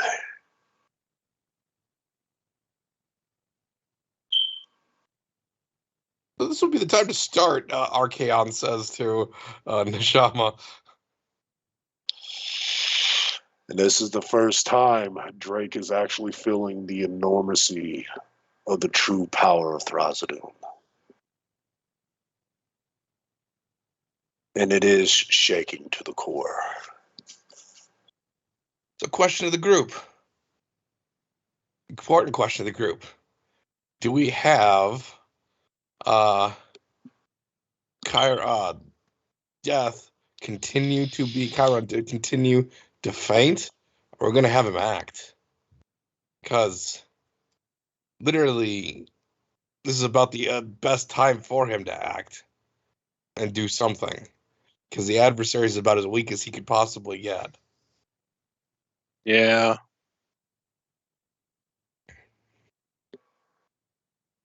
Yeah.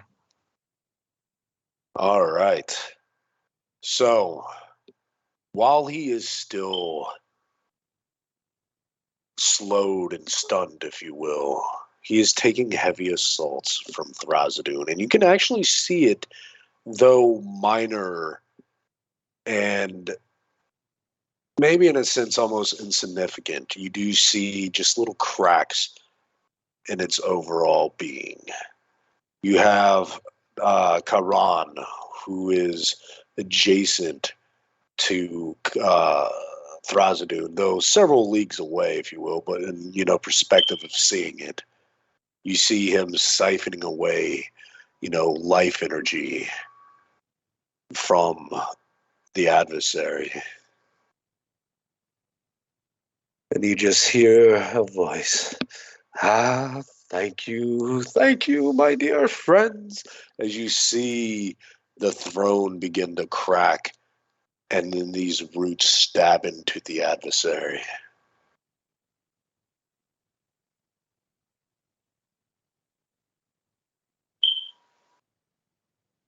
And this is, again, because we're in cinematic time, this lasts a while. And you do know if you all are going to flee before the adversary regains his strength, that this would be the time.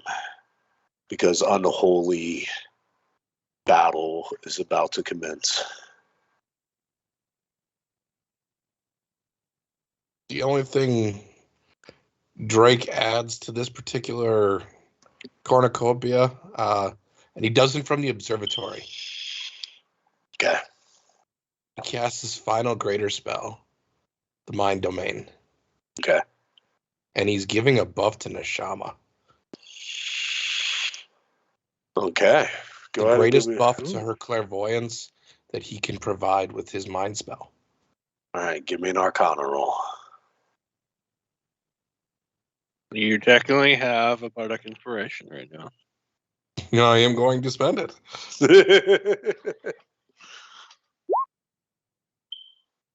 So, do you want to re-roll? You know what? I might as well go ahead and use my final luck because, Yeah. Natural 20. 67. Yo. All right. We've been rolling like crap all session, Josh. And finally came for the end. Drake is actually taken back by himself. Like, holy shit. And you definitely increase her clairvoyance capabilities many times over. And you question if what you did is now permanent. And not just a temporary buff. Because you did that, because you're still getting used to this whole thing. These are spells and abilities that even Drake is a novice in now. And he just perfect. Every, hand movement, incantation was just flawless. Your finest work yet. I pretend like I did that on purpose.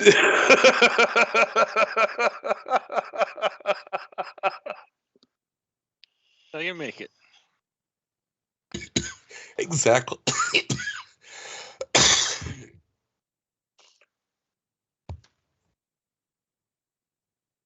All right.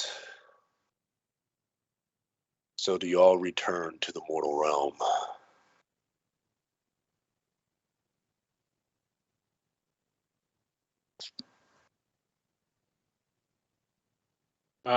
Did we ever grab those souls?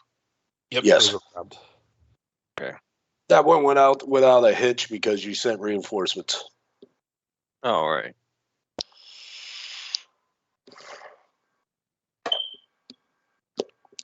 All right. Y'all return to the mortal world. Io ferrying you across.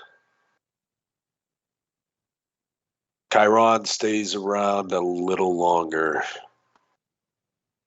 because he's going all out at the moment. Back in Draconia, what do you all do? And then we're going to get to the B squad.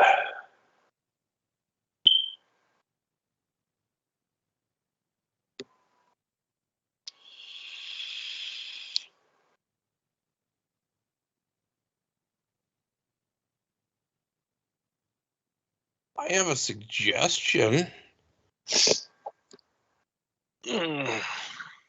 If you all were to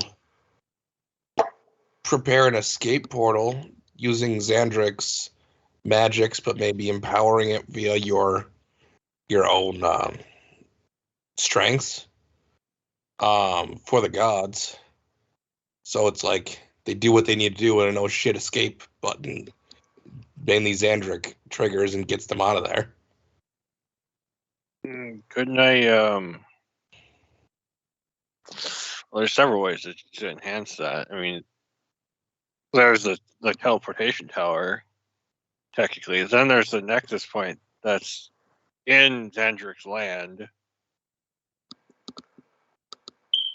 Right, but I'm saying whatever external tools we have to help you, by all means. But I'm talking about like the three of us reinforcing you with whatever various magics we have. Like I don't have any more greater spells left, but I definitely have high level wish spells and some reality revisions that I could put to use if need be. No, I still have some multi realities that I could throw at myself if I needed to. And then because I do want to make note here real quick, because ultimately whatever you do with Loth's essence is up to you, but the gratitude of freeing her from that health and that hell, this is one of the few times that Loth shows gratitude. You keep your reality vision, but the curse is removed from you and your bloodline. She accepts whatever fate happens to her now. But what hell awaited her was far worse than whatever you all can do to her.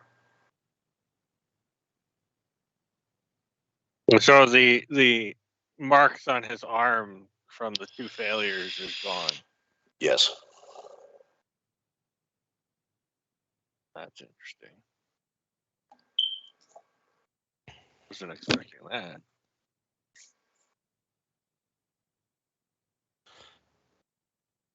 So, anyways, that's what I'm going to do. If you're Xandric, if you're willing to set up the escape point or the extraction point for the gods that stayed behind, I'll begin assisting on that. Yep. I get them out somehow eventually here, as soon as I finish.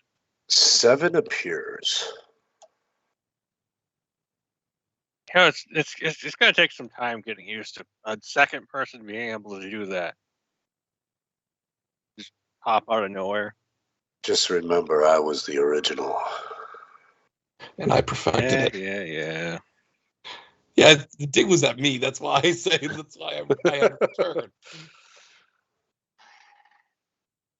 You all have done something that is a major blow to our enemy. No horsemen stand outside of the ones that have claimed the title. Xandric, Archaon. And Chiron has always been an enemy to the adversary, and his mantle is being passed to your son, Gavin. While in my cocoon, there are many contingency plans. And what I see is a battle will ensue soon between Thrasadun, Chiron, and the adversary. Ultimately, Thrasadun and Chiron would be forced to retreat.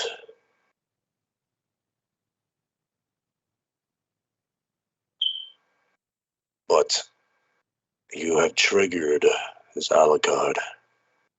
No, you have triggered his contingency. No more horsemen.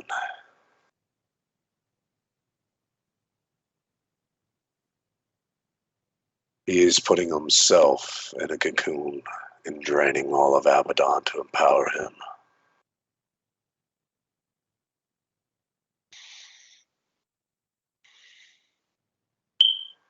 If your allies within the Rec Room succeed, that will help tremendously. Would drastically alter him or alter it and change its course, I cannot say. But at least will weaken him enough to keep him manageable.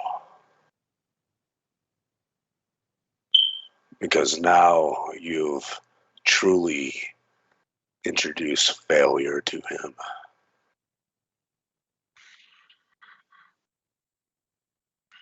And now his wrath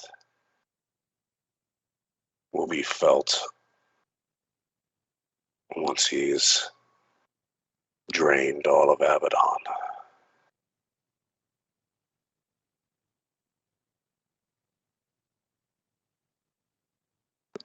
Where are you going to stand?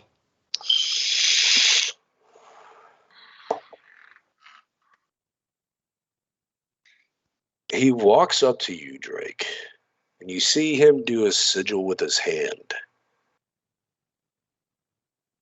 And he touches your chest, and he pulls out an amulet. You see your skin just part way, and you see an amulet. Something you didn't realize he did in Campaign 1. I knew that was there.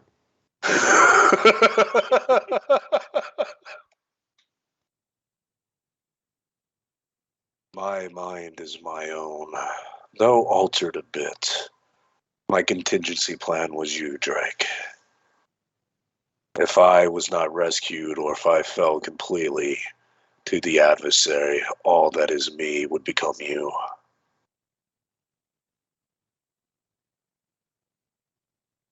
I could have become more sneaky.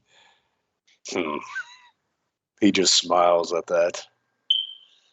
Damn. I mean, good to have you back and all that, but, you know, opportunities lost and all that. Yeah, I know. Feel the love.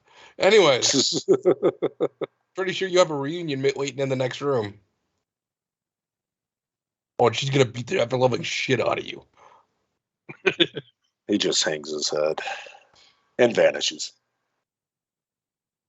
And then you hear joy and the sound of a slap that anybody across state could hear. That makes me feel better. I'm talking about the kind that leaves a handprint on the cheek for like a month. If any of you leave anything inside me, so help me God, I will come back to life and I will beat the ever-loving fuck out of all of you. Sick of these people's contingency plans. Make up your own goddamn plans. I That do was it. his plan.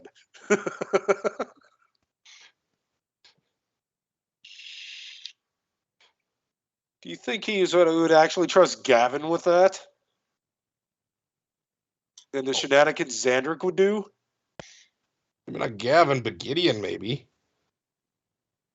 Considering you keep calling him Gavin. Gideon. Yeah. Gideon. You think he would trust Gideon with that and the shenanigans Xandric would do? Well. Shit.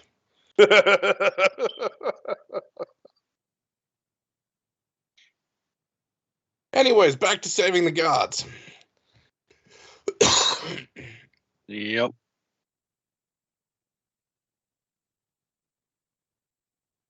All right, so this is going to take some time. Some events will happen as time goes on, as Abaddon grows weaker. And you will have planning time. But for that, let's get back to the main characters of this campaign, or at least most of it. Your dad's been saved. Yes, your dad has been saved. And you get a general report of what has transpired just to help the transition ease. All of you are on Corell's ship, floating above Abaddon.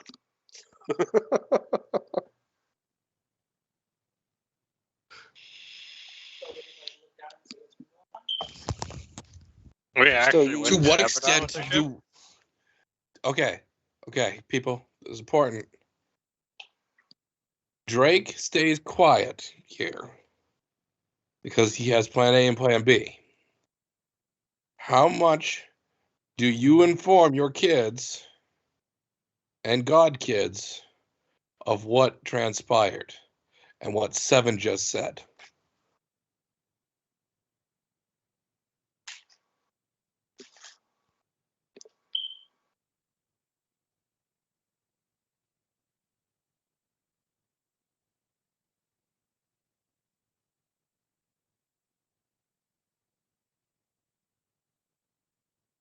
Good talk. Currently, Xandric wouldn't give his kids anything at the moment, unless they finish their challenge. Challenge is that? He may have trapped them on a never-ending journey of planeswalking. This You know. happen? That's his actual, Xandric's actual kids. Xandric's actual. Oh, Yeah. got it. Now I'm on the same page. He was No. giving them the opportunity to actually train and learn, and yeah. I'm more referencing, the current group.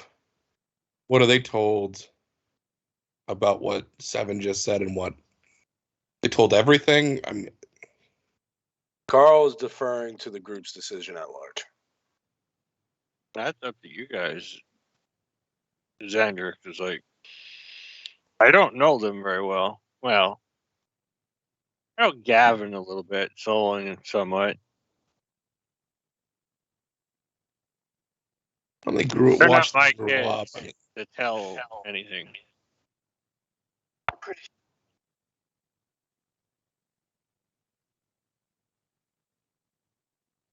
Okay.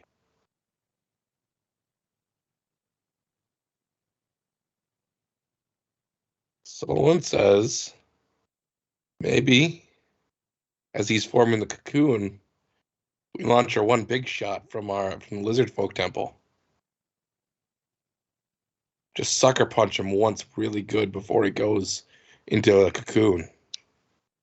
May even force him to cast the spell twice if we do enough damage. That would weaken him a lot. Is that completely rebuilt? I think it was mostly rebuilt, at least. It was functional. Yeah, no, it's functional. If you shoot it, it's going to put it in dire need of repair even further. It's a one-shot deal was what the deal was. It's either we do it now or we wait until he wakes up from whatever he's going to hatch into and launch the attack.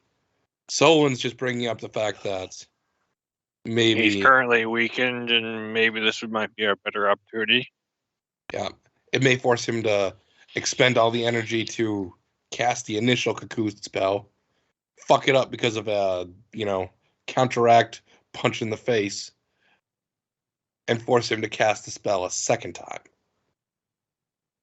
In which case, we just halved his power, potentially.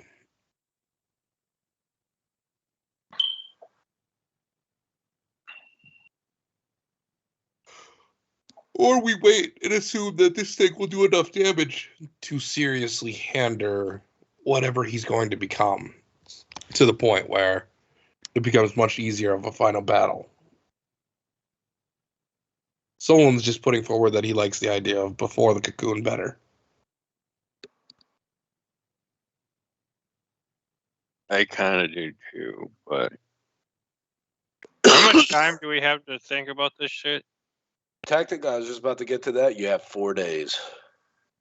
So, The battle for Thrazadoon and Karan are too weakened and near, death's door, and they're having to flee.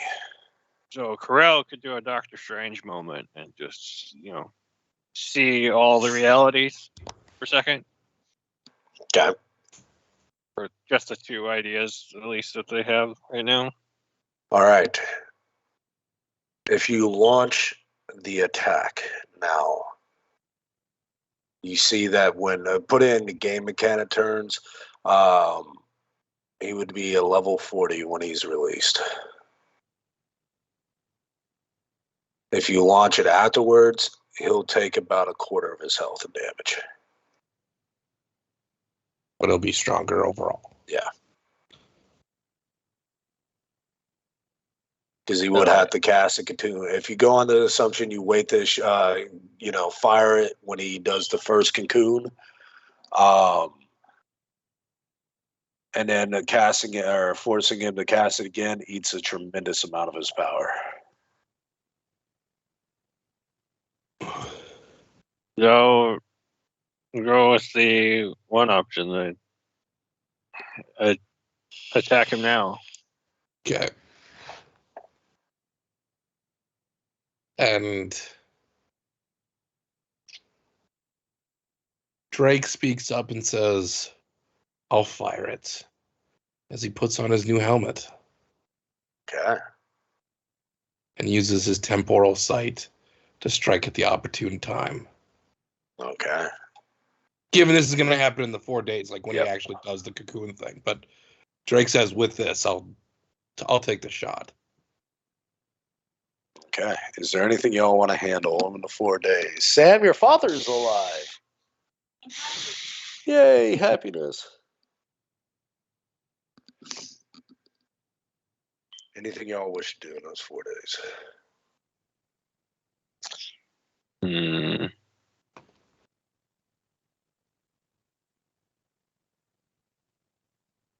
Well, no, he's done now.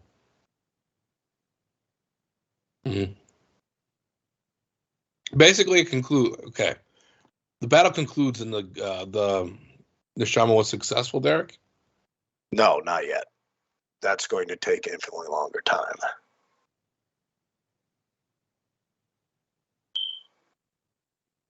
Okay, I'm confused. How long does the battle take for her to be successful? Is that going to be over after the cocoon's already happened? That will be over after the cocoon has happened. Oh, okay. But because you're leaving the people behind to guard it and whatnot, that is going to further help you all and hinder it. Okay. The 4 days is the battle that, and to correct this, that's the 4 days that Karan and Thrasadun battled the adversary before they were nearly destroyed and had to retreat. And that's when he would go into his cocoon. Okay. Remind me again, Derek. The original sword. You said it was the Far Realm that corrupted the entity. In a way, yes. And I want to because you've had time now too. So you would know that the Far Realm was created by the nightmares of this entity while it slumbered. And then its nightmares poisoned him. And that is what caused him to take apart his creation and realizing everything he did was flawed and it must be brought back to a blank slate.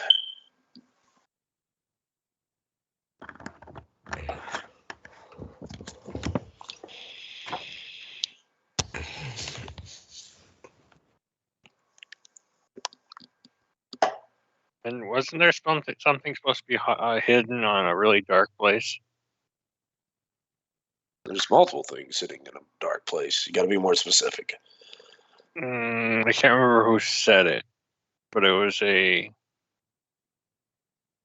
something to do with the entity, and I can't remember what it was about. I can't help you there if you don't remember. Mm-hmm.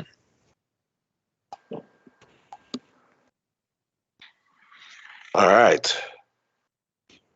But Corral would, relay this information that this is what happened if everyone didn't know.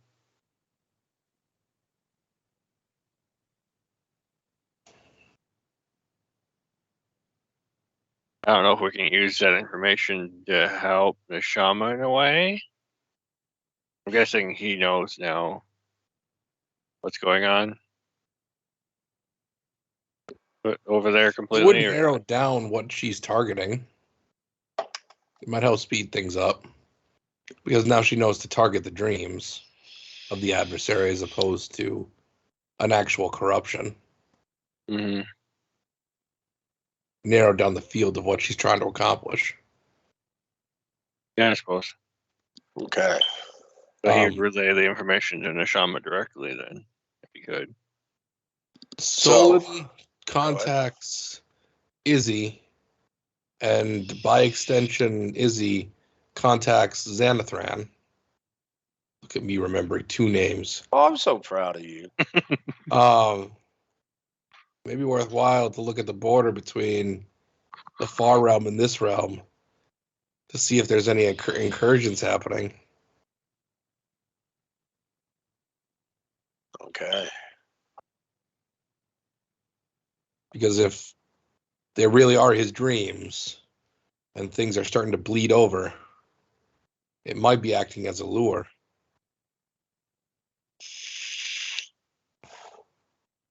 You could also look with your temporal sight, Corral, if you want to. Hey. Yeah, but Solon doesn't know about temporal sight, his temporal sight. Fair.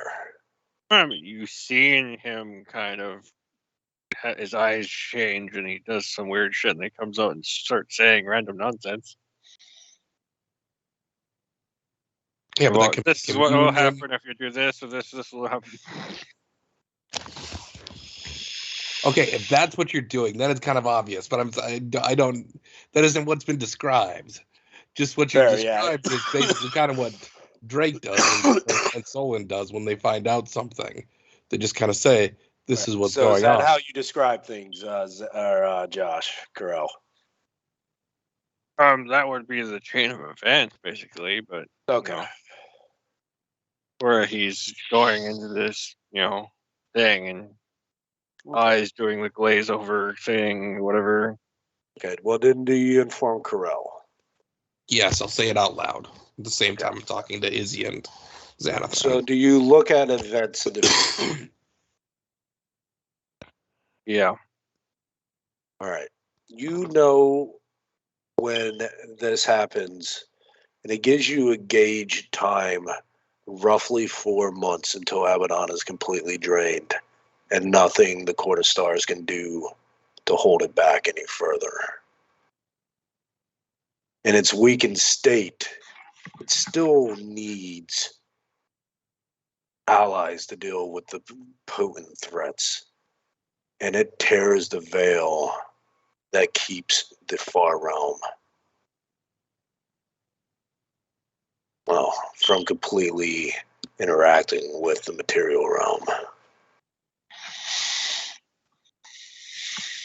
Bleed over will happen, and you see very ancient beings, ones of myth that transcends onto many worlds, from Cthulhu to Yog-Sothoth. And I'm horrible at pronouncing the Lovecraftian names, so do apologize, but Nylothep, or however the hell you say it,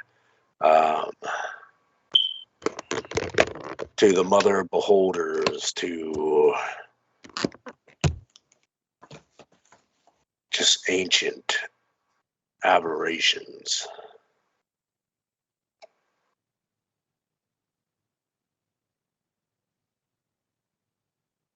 Mind flayers, beholders, and legions upon legions spill into the material plane.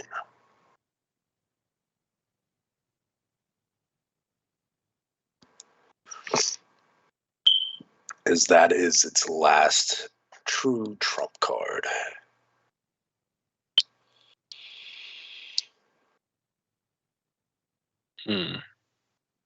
Carl would, of course, relay this to the party at hand. We have basically 4 months. And then, sorry, I'm looking at my other notes right here. There is another path. One that could completely purify the adversary, but at a great cost. It would take 10 of your strongest souls, your strongest heroes, your strongest gods, to give themselves completely to the workings the Shama's doing.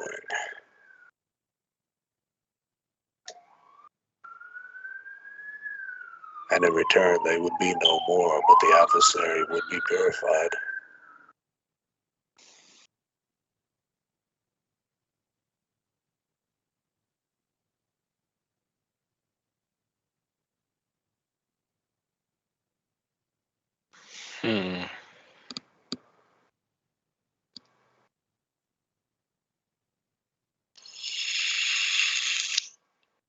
It would be relayed again to the party at hand. That one's a bit more complicated.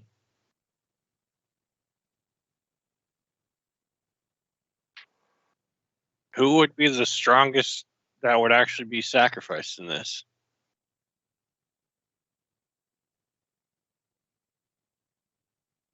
And exactly how long would he necessarily be purified? Because if he had the dream before, what's stopping him from having the dream again?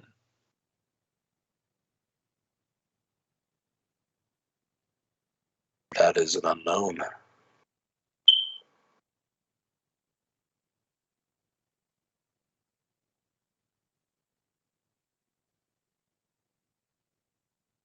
Because of the purity of the souls, Zadric, Drake, and Gavin are candidates. And then it goes up to, because of their souls, the potency of their souls, the destiny, whatnot.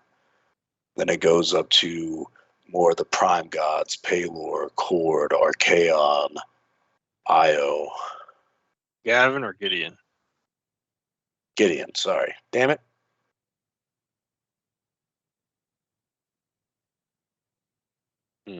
Because while Xandric, Gideon, and Drake aren't as strong as the prime gods, their souls weigh as much, if that makes sense.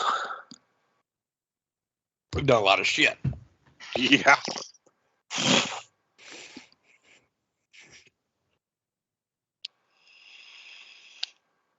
So the next key event is in 4 months then, so I can just change this. Yep. Because it's been... Depending on what y'all decide to do.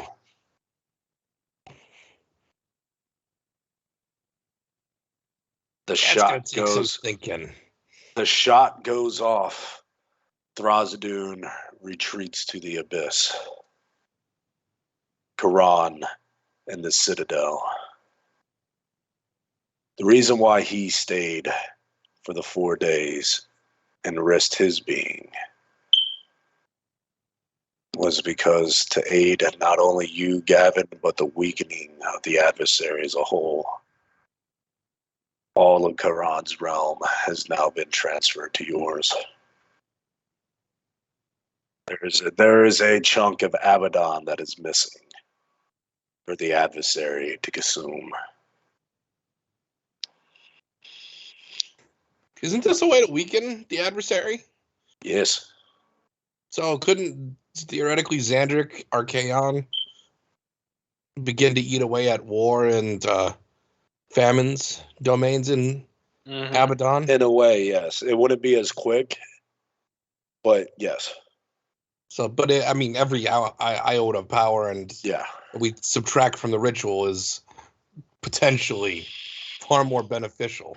I am keeping track of his power gauge, because even though he's going to be level 40, his power gauge dictates how many, 13th level spells he can cast, how many, mystic abilities he can do, godly abilities, and things like that. So I highly recommend Archaon and Xandric begin siphoning and pulling as much of that territory away as they can. No. You have no real contesting because the adversary's done with the horsemen. They have failed him too many times. Do you want me to do that, or do you want me to actually make get a jail free card for the? Yeah, because that's going to be one of two things. You can do the get out of jail free card, or do we hire someone else out to do that? Because there are several other planeswalkers that could do it. your father. My father could do it. That frees you up to pull as much away from Famine's domain as you can. My father could do it. Nair. Vagir, is he Vagir. back to normal? Yes, he is. So he could do it. I feel like your father and Vagir would be them working in tandem. All of his...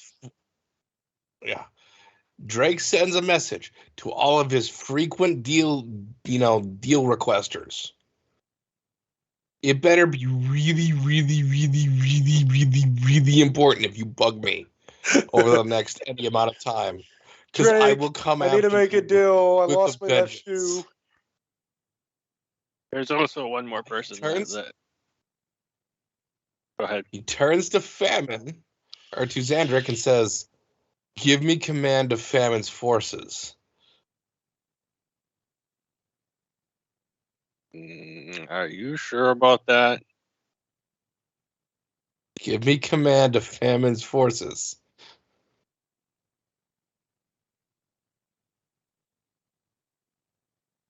I'm not telling you give me the position of Famine. I said give me command of your forces. You just have to say, do what he says.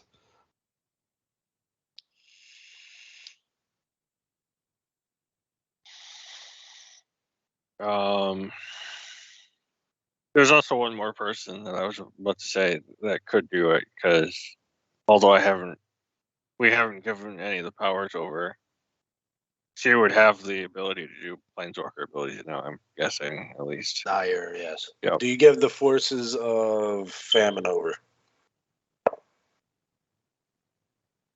I would for now, until I am available to use them again. Okay. So Drake, Arcane already offered War's forces up to the group. So between War and Famine's forces, Drake begins to hunt and destroy every daemon he can on Abaddon, and is using the staff to absorb said energy and soul energy and redirect it away from the adversary. Okay. Because they're dying on Abaddon itself, they're actually dying. Yeah. And Drake's strategy is of incredible. He's embracing the Famine style of warfare. He doesn't really give a shit about casualties, because daemons are all going to die anyways. Okay. This way, he's at least making their deaths mean something. Okay. The energy, I'm going to... I tell the group to come up with a use for it, and I'll start siphoning. The quicker you give me a target to empower, the better off I am. But I can hold quite a bit in the staff in the meantime. Question. How long would it take to rebuild the weapon again? Depends on who's working on it, but you could probably get it done in a couple months.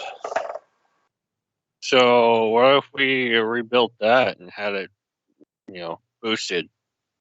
I mean, empower that with a shot? Yeah. Ooh. Yeah. I'll say, okay, so over I got really pissed. So I want to just go over a couple things. Over the days and weeks, Carell, you start having very vivid nightmares of the Far Realm. The eldritch horrors you saw, even though you saw them in a time, your temporal vision of time, it's as if they saw you looking at them. And they grow hungry with the knowledge of what is to come. And they are preparing.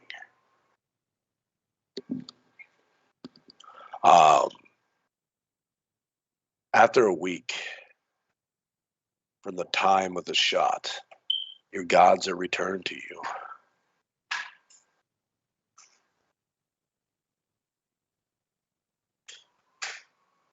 The Lord of Nightmares and Twisted Fate appears to each of you and takes your hand in his. I do thank you for playing along so well. You can have back what was once yours. And he relinquishes his ability to just peer into your domains. He seems quite content and arrogant and very prideful.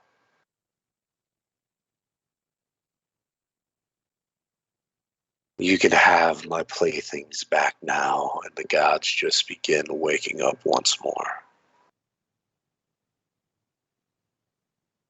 And vanishes.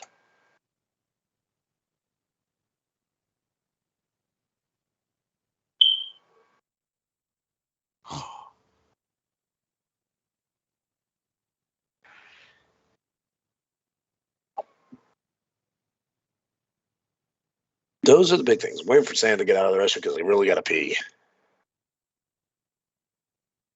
But those are immediate things. You are plagued by nightmares of these ancient aberrations.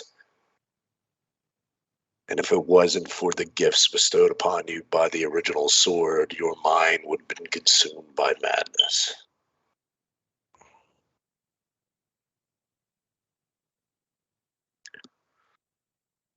Yes.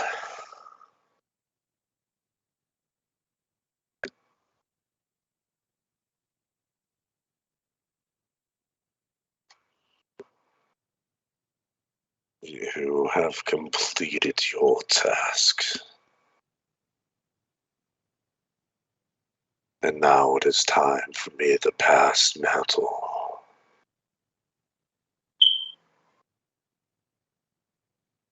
He extends his hand and puts it on your forehead.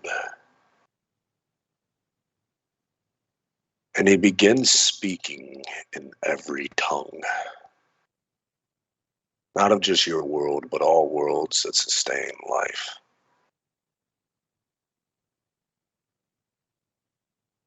And it's not a pain. It's both a overwhelming sorrow and sadness.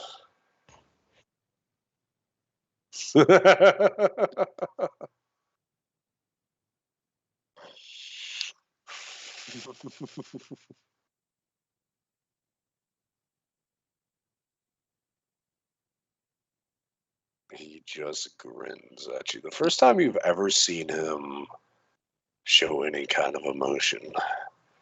You know he's tight, man. Fun must been had. Now to collect my sibling and the fates. The rest of eternity is yours.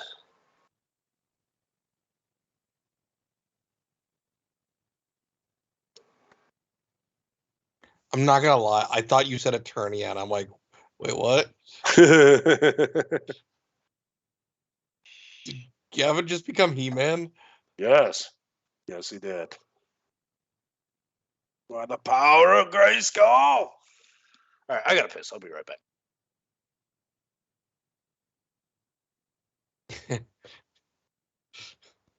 Be worse. You could be Nala.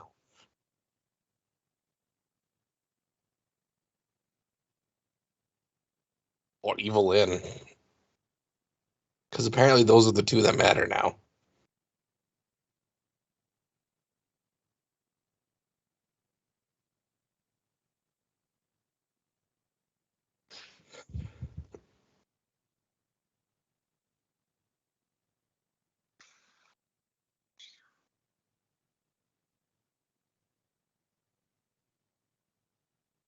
That was interesting.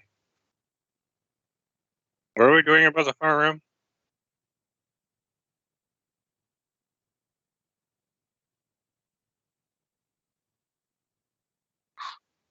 Okay, everyone left.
All right, I'm back. Sorry, I grabbed some drink and a slice of pizza. Welcome back. Thank you, thank you. All right, so what do y'all do?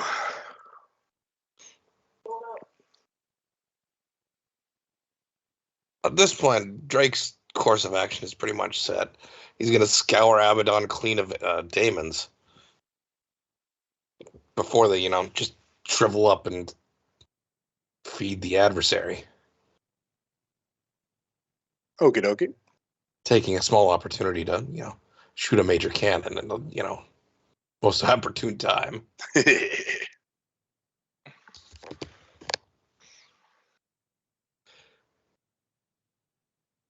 I'm back. Welcome back. What are we Derek was doing? wondering What? Derek was just wondering what we're doing now. Yeah, because y'all got some decisions to make. What are we doing about the fire room? That is the last unknown. You are forcing the adversary to play his last trump card. You've proven that his horsemen are absolutely worthless to him. To be fair, they were. He really got ruffle stomped at basically every opportunity. But Even when he comes up with a good idea, that ends up getting thwarted. All right, I'm back too. Welcome back. As far as the Far Realm is concerned, the only thing I can think of would be handle incursions as they happen. We have enough people now with enough foresights to be able to kind of identify when those rips are going to happen. Well, you know that they're going to be coming in slow waves until he awakens, and then he's pulling down the veil. Get the idea, when he pulls down the veil, that's when the big baddies are coming. Now, Cthulhu, Yogg-Sothoth, Groth, or however you say his name, Nyarlathotep, Mother of Beholders. The Mother of Beholders is kind of a big question right now. That is kind of a big question of how she's going to lie. What heart was it? I don't know. The left one. Oh, God, that made me poop. Because there's no reason to stay on the island anymore. Solon teleports for the first time back to Draconia. There's really no point to staying on the island. Take any of your friends with you. Like, bye, bitches. We now have access to our teleportation tower. Both. So literally, I can open up a portal for anybody that needs it. Yeah. mm-hmm. It's all a matter of where they want to go, when they want to go. Xandric is a giant flying asteroid. What? Not Xandric. Corel. The giant flying asteroid castle thing. It's a spaceship. Giant flying asteroid castle thing. I don't think it looks like a castle at all. It looks more like an asteroid. My previous comment still works. Anyways. Still can't believe you rolled a natural 20 on that last one. I'm kind of surprised with myself as well. Solon goes. He goes and asks the Mother of Beholders what she plans to do. Oh, excuse me. That is still up in the air. Yeah, I realize I used the wrong one. No. Okay. Not deny me the sweets of your world, or you fill my vengeance 100-fold.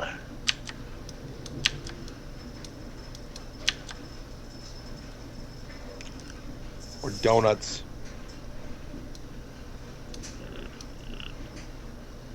I will continue rattling out sweets.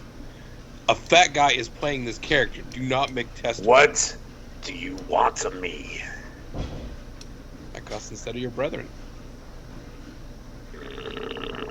And I promise you one cheesecake. No.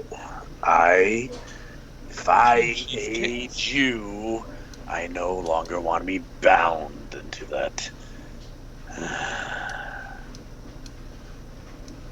I don't want to be bound where I was birthed.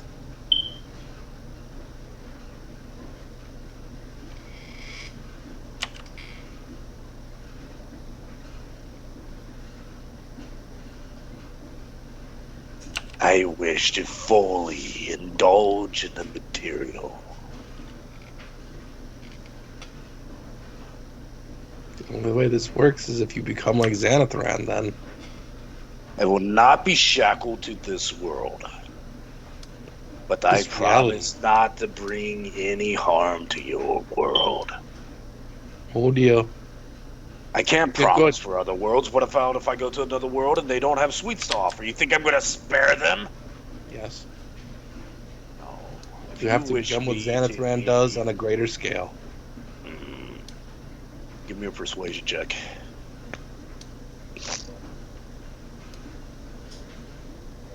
Or diplomacy. Whatever one it is in Pathfinder 2nd Edition. Diplomacy.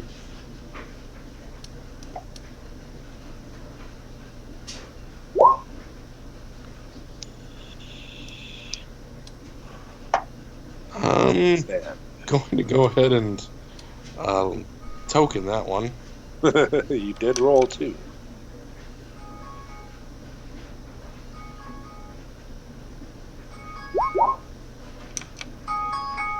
Wow.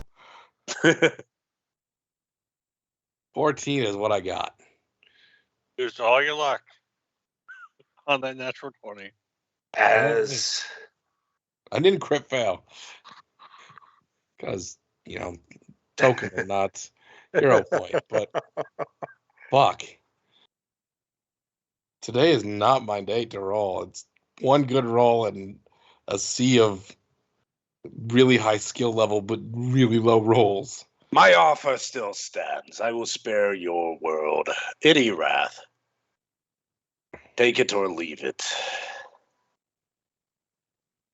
You're asking of me great to turn on my kin.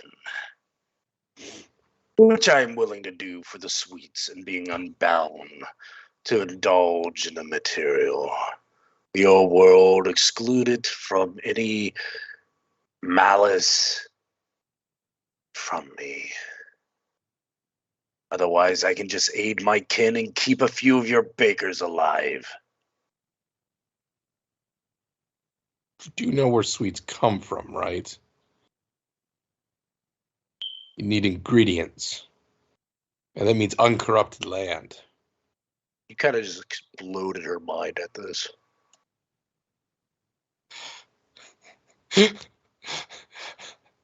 sorry, but these No, conversations... she did not. She did not know that. Yes, she's... Every conversation with her would just be fascinating. I'll allow one more diplomacy check.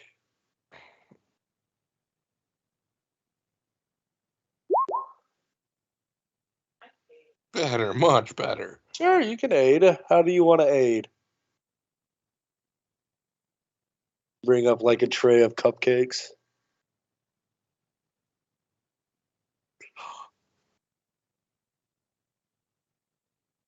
You're Well, from, say that so we you're can from... hear how you... No, wait, you're from... I'm trying to remember it's the region's name. Formerly desert, right? What was that, sorry? Zobek? She's originally from Zobek, right? No, Araxis is, she spent most of her childhood in Valyria. Valeria. Okay. Yep. Correll's from Zobek. Oh, because they're probably like regional sweets. Yeah. That's exactly what I was just about to say. Yours would be, think of European, So like Eastern stone European, biscuits. like Yeah, baklava Yeah. or puddings, or well, yeah, basically, Yeah. which is puddings, various types. Can I aid in describing different sweets? Just okay, the way you could phrase that would be just think of all the sweets that we have and that other places might have that you haven't gotten a chance to try yet. There's puddings, and there's chocolate pudding, and there's baklava, and there's Creme Turkish brulee. candy, creme brulee. There's you just start listing French anything. Cream puffs. Cream puffs. Yeah, I do that. Puff of... Yeah, go ahead and give a diplomacy check with fortune so you get a roll twice. Okay, Dan, you get a +5. 32. All right. First, I must have these puffs of creams. And then we will sanctify our agreement. Wish spell. I extend my hand, and a table laden with every dessert that Drake can or that Solid can think of is layered out in front of the mother of beholders. I say these would be cream puffs. And she just, it takes 10 minutes for her to eat everything there. And she is taking her time, just savoring some. And yeah. And then, Xanathar, he looks kind of sad in the background because he's not getting any. I toss him a cream puff and Eclair. As you go to toss it to him, she uses her little ray eyes to telekinesis it into her mouth. Your mom's evil. I know.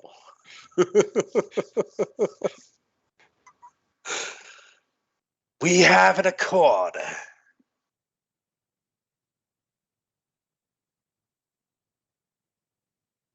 Sweet. Literally. Yes.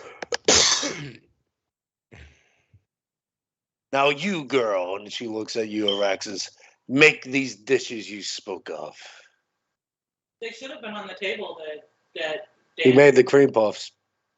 He said of all different kinds. Oh. Everything that Araxis has me listed as just loaded the table with them. Yeah, and we point out and name what's what as she eats it.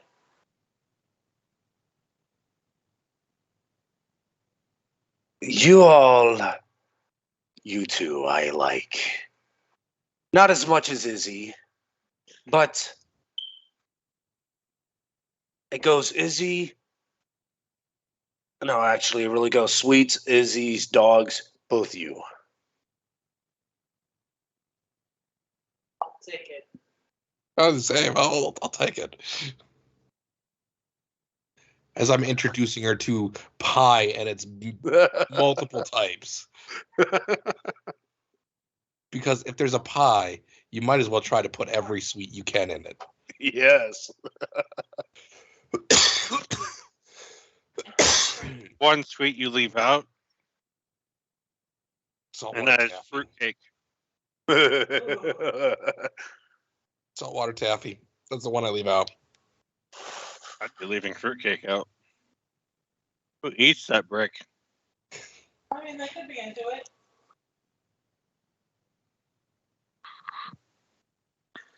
It's fair, Josh. That really is fair. I'm trying to find an argument against it, but I'm just the sweet, yeah.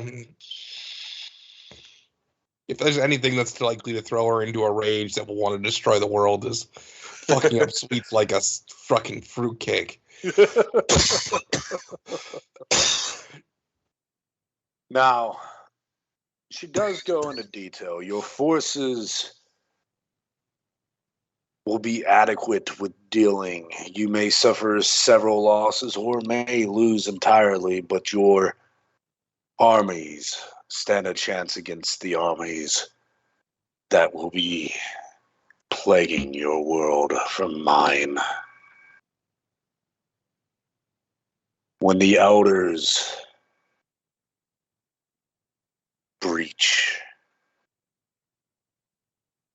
that is a different story. Question, he said, Solon says, my dad was asking about things that we could potentially empower. Could he potentially empower or give us empower a spell to go off when the adversary finally punctures the veil to repair the veil? And just have my dad providing the power for it now, kind of like charging a spell. It is possible. No guarantee if we'll stop all of them from entering. But only even a small few will be truly devastating to your reality. But if you can keep it minimized, it will aid you. For if only 2 or 3 breach, it's definitely better than the 13 eldest all at once.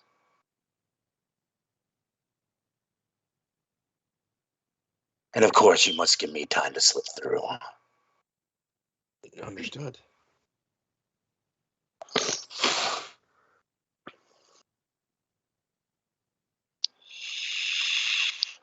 All right. So if he's going to be doing that, that deviates you from making another shot then. Because the amount of That's why I energy brought it up. that... I'm not necessarily ruling out one way or the other what we want to do here. I'm just bringing up that that's a solution here. Yeah. Providing options is what I'm trying to do. So Drake can provide power, but there's only so much power to go around, especially in the way he's going about it. I mean, we don't have to take the shot at the end at him.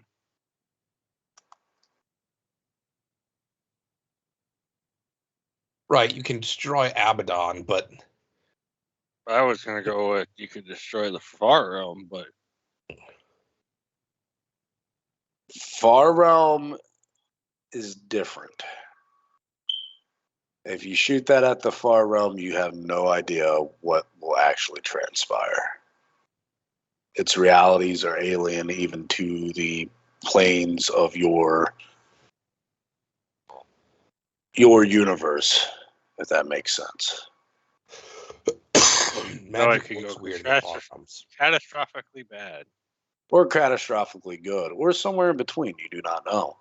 It literally would be a roll of the dice in terms of, like, literally a roll of the dice to determine what could come about with that. There's no predicting that. Not even me or you could predict what would end up coming from that. No. Yeah, your temporal sight and all that would bear you no fruit of being able to discern what would outcome. So to give you perspective, because we are getting near the actual end game of it, like I said, we'll probably be done in the next month or two, just depending what you all manage to do. And barring any canceled sessions because of health or any other stupid thing going on. If you do mend, out of the 13 eldest, only 7 get through, and that is including the Mother of Beholders. So 6 adversaries get through as opposed to 12.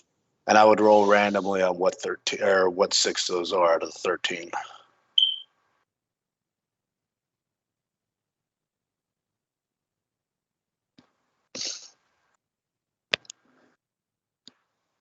In terms of power level, just this is Solon trying to understand. Yes, the Mother Beholders. Are the 13 on the level of Io, or are they more on the level of the Blood Lord? I understood their The weakest would be on par with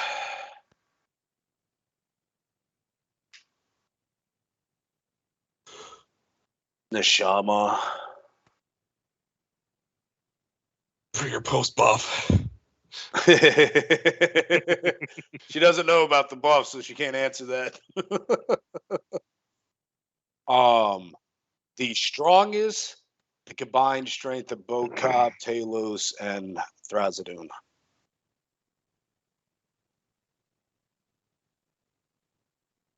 Shit.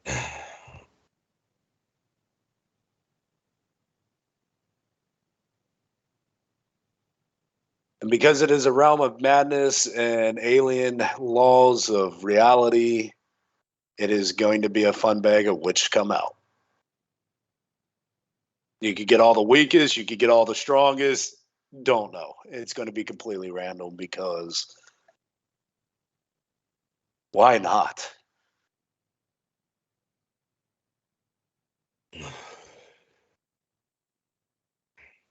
When you come over to this world, I know you distort some around you, like some of the energies and reality are distorted around you.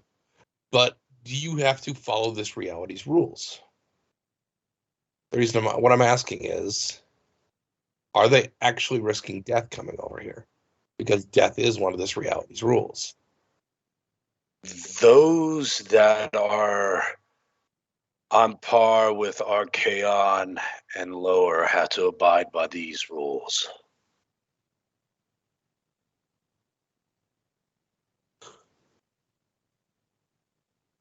Those that transcend towards Io's power, the Horseman's power, or Kron's power, Thrasadoon's power, and whatnot, they distort your reality too much to be confined to your laws. You rank within the 13. She looks meek at that. I do, but I am slightly more imposing than Archaon. That's where she ranked in the 13. Third weakest. So number 10. Yep.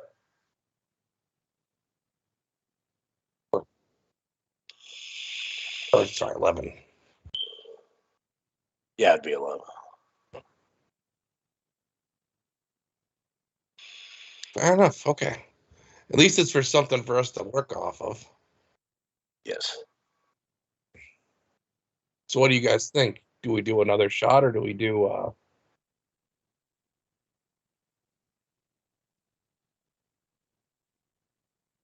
and re put up the barrier?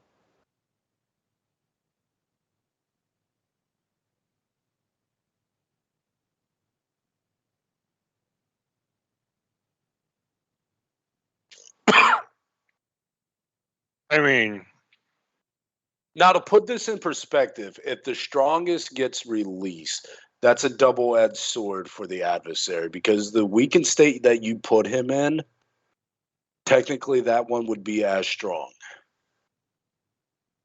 And so if we had another shot, you wouldn't want to release the strongest adversary. So he might actually just weaken the barrier as opposed to fully puncturing it. But that is also a gambit because you don't know which six are coming out. It's all about what do you want to take the gamble on. Do you want to take the gamble on the adversary or do you want to take the gamble on us? Because gamble on the adversary would mean you get a second shot on the adversary.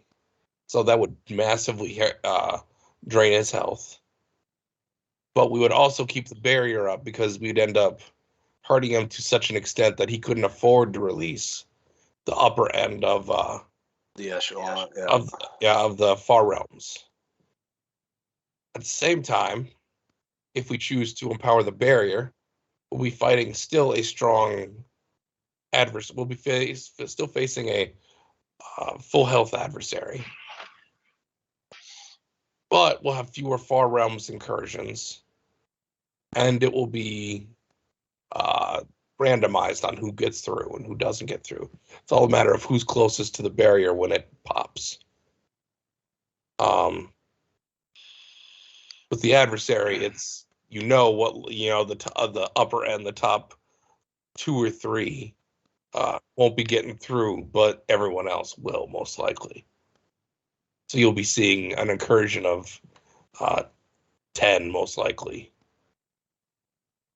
maybe 11. The upper echelons, you would be seeing, if you go with the cannon shot, you'd be seeing Cthulhu.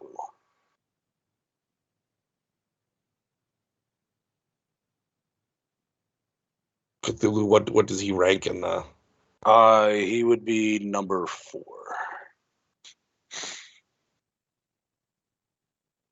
So 4 on down with the cannon shot, potentially, assuming the adversary is,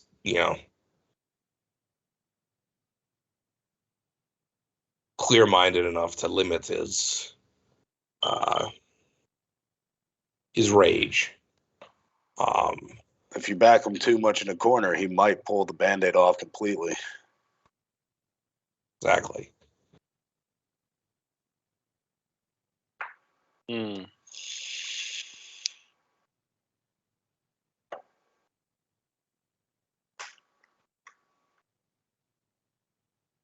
And you have the option still to purify them.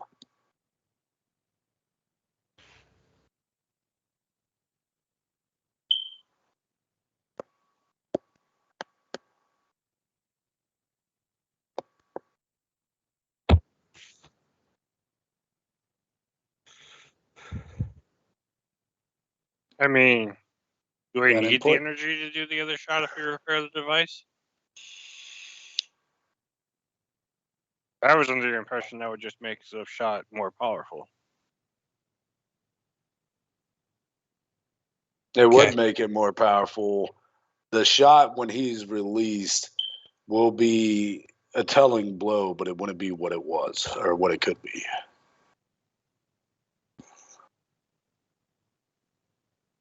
Quick question for you, Derek. Yes. Because Drake is in Abaddon, he looks to answer this question. Did the Lord of Nightmares remove the roots? Is that what, or is it still there? He removed his roots.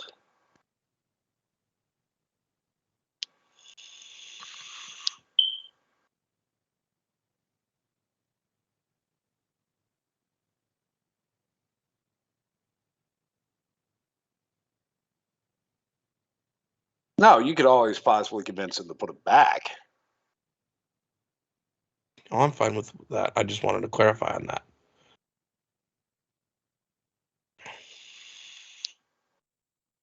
He completed his goal as is. The adversary is dealt with. He's the new prime. Not as powerful as the adversary, but stronger than any of the gods that would remain by leaps and bounds.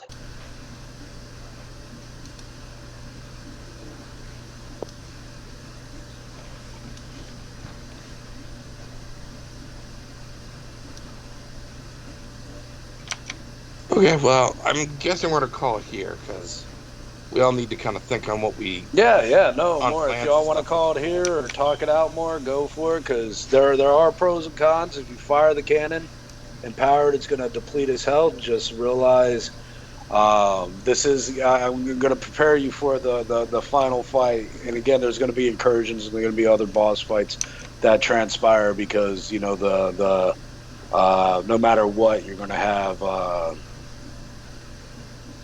Far Realm entities coming in battle. So essentially, the sessions between now and when the adversary wakes up are essentially going to be a running battle of boss fights. Where our group's goal is to preserve as much of the high-end firepower, mainly gods and anything else like that, while defeating adversaries with only mortal power. Yeah, with only mortal assistance. And finding any opportunity we can along the way to either heal, restore, or empower the current cadre of gods we have going for us. Now, I will state the likelihood that he may rip the Band-Aid off and just say fuck it if he's going to lose, because ultimately he wants the reality that he created destroyed and dismantled, is pretty high.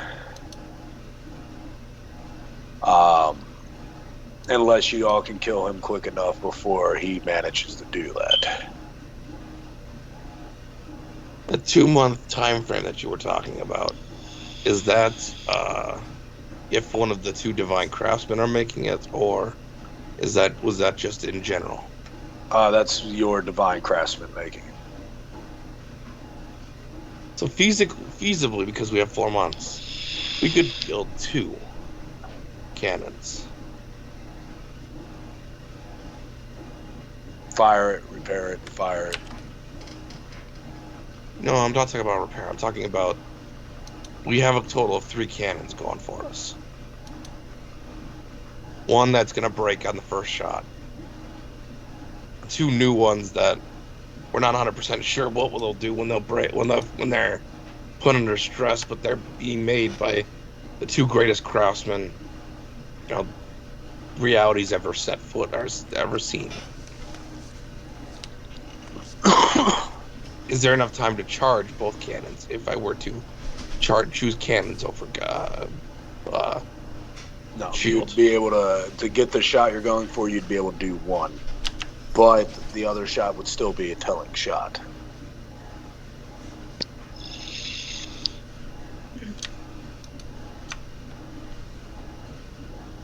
So that's another gamble to think about, guys.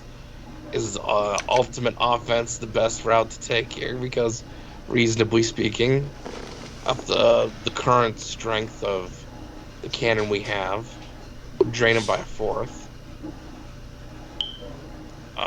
If we don't choose not to fire when he does the cocoon thing, instead build 2 other cannons and fire them on them right then, plus whatever strikes Chiron and Thrasadune, Bokob, Talos, and any other god who cares to contribute would launch against him. We're able to do enough damage immediately upon hatching. You could feasibly see a gank happening. But that's a pretty big risk, because if he has any health left, that almost guarantees he's going for the full Band-Aid effect. Yeah. Because he's going to be dead the next round, so he might as well bring everybody down with him. Yeah. So it all depends on how big a gambler we want to really take here. Because, yeah, at that point, you've expended your big shots. I do have a question. I have an answer. Those cannons, what happens if we were to tie them into the defenses of Aranus, which is Draconia's capital?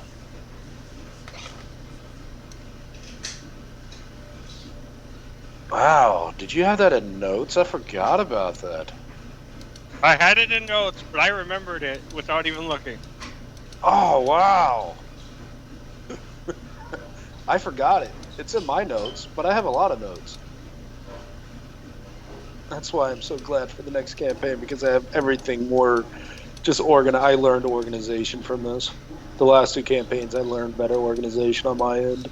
There's also another thing that I'd be questioning is that Hollow Rock, when its final form is done, what would you happen if you... There'd be something, at a lesser scale to Aranus, if you tied a cannon to that.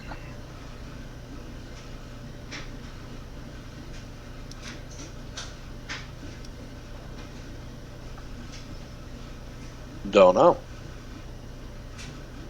Now, you do know there's only so much power these things can take. Mm-hmm.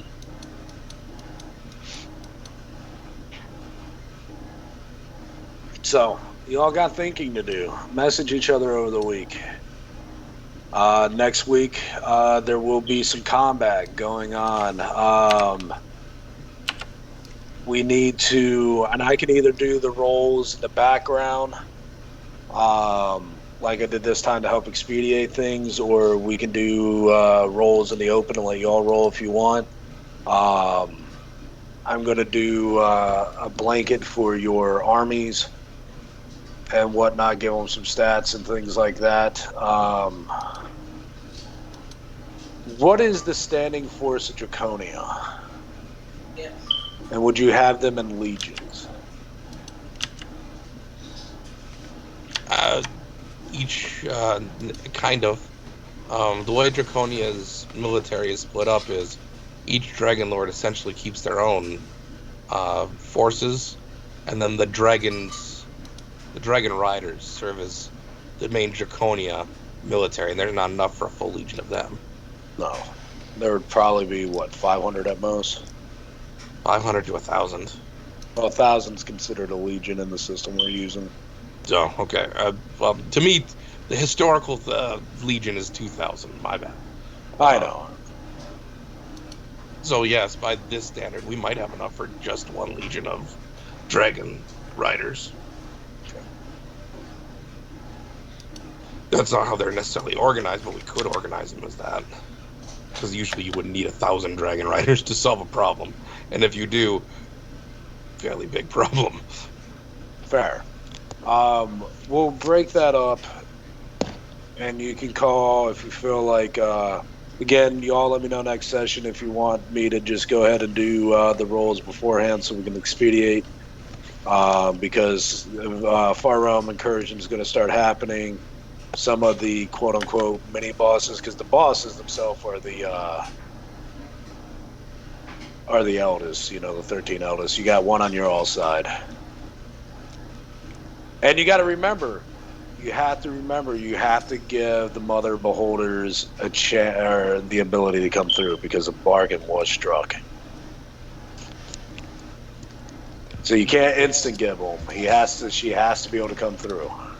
Correct, but because she made the deal with Solon, as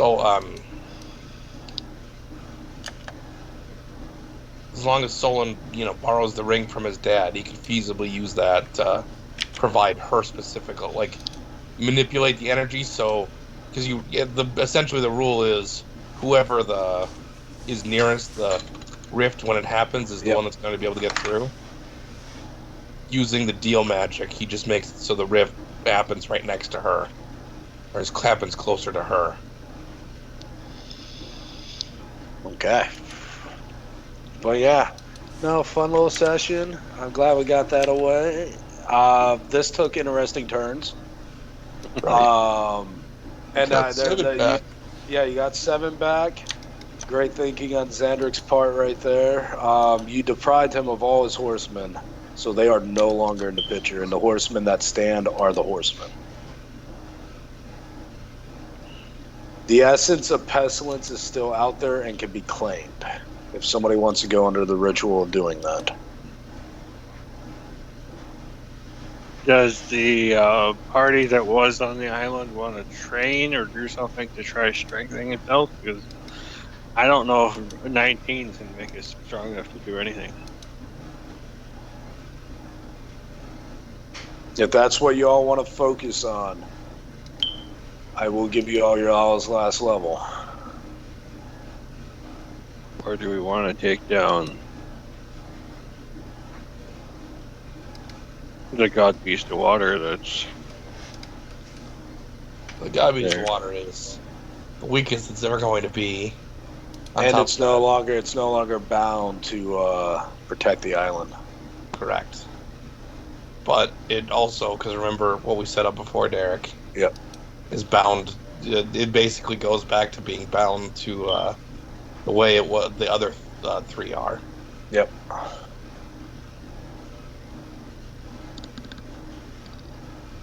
So, God Beast of Water is not necessarily a threat, and can be used to be summoned to help fight later on. Oh, and I make sure to show everybody the video. Video? Yeah. Arcane recording. Arcane recording. Illusions exist. You cannot tell me that someone has not come up with the idea of, I'm going to replay back what happened via illusion. Well, no, there's magical items where you can record illusions in it to basically do that in D&D. They're only usually like a couple minutes long and whatnot, but realistically that fight didn't last more than a couple minutes, so... I let everybody see what happened to the Mother of Monsters. I'd imagine Gavin would take great pleasure in that. As would Nair. Yes. Alright. So, yes. Combat next round. Again, let me know. You can just whisper to me if you want me to handle the rolls off screen so we can expedite things to get more done. Or you can handle mass combat rolls as a group if you want, but that will slow down considerably in play. I mean, when we get to Call of the Dragons, y'all will be handling your mass combat. But again, I learned from my mistakes from this. I read plenty of sources to help make a better exploration, survival, kingdom building than I did with this. So, when we get to Call of the Dragons, basically the canon version of Draconia. And again, I do promise our next games are going to be far more professional. I know y'all are going to fuck things up here and there, but it will still be professionally laid out in a format where it's not as chaotic as the last two campaigns. So, yeah. Combat, deadly threats. Be ready, and you all are going to be dealing with far realm creatures, not just beholders and mind flayers, but things that are truly alien to your world. Such as the next boss you're going to fight, giving as example, if spells are cast on them, a d20 is rolled to see the outcome of the spell.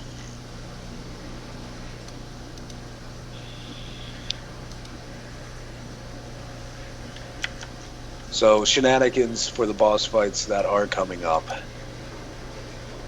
But yeah, you all have a good night, guys. Are you all, important question so people know if they want to level or not, are you all training?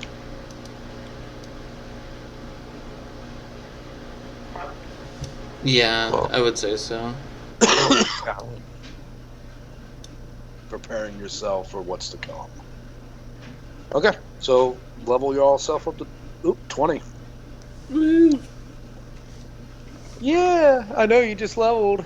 You get a level again. All right, y'all have a good night. If y'all need me, I'll be around. All right, man. All right, later. Later. Later.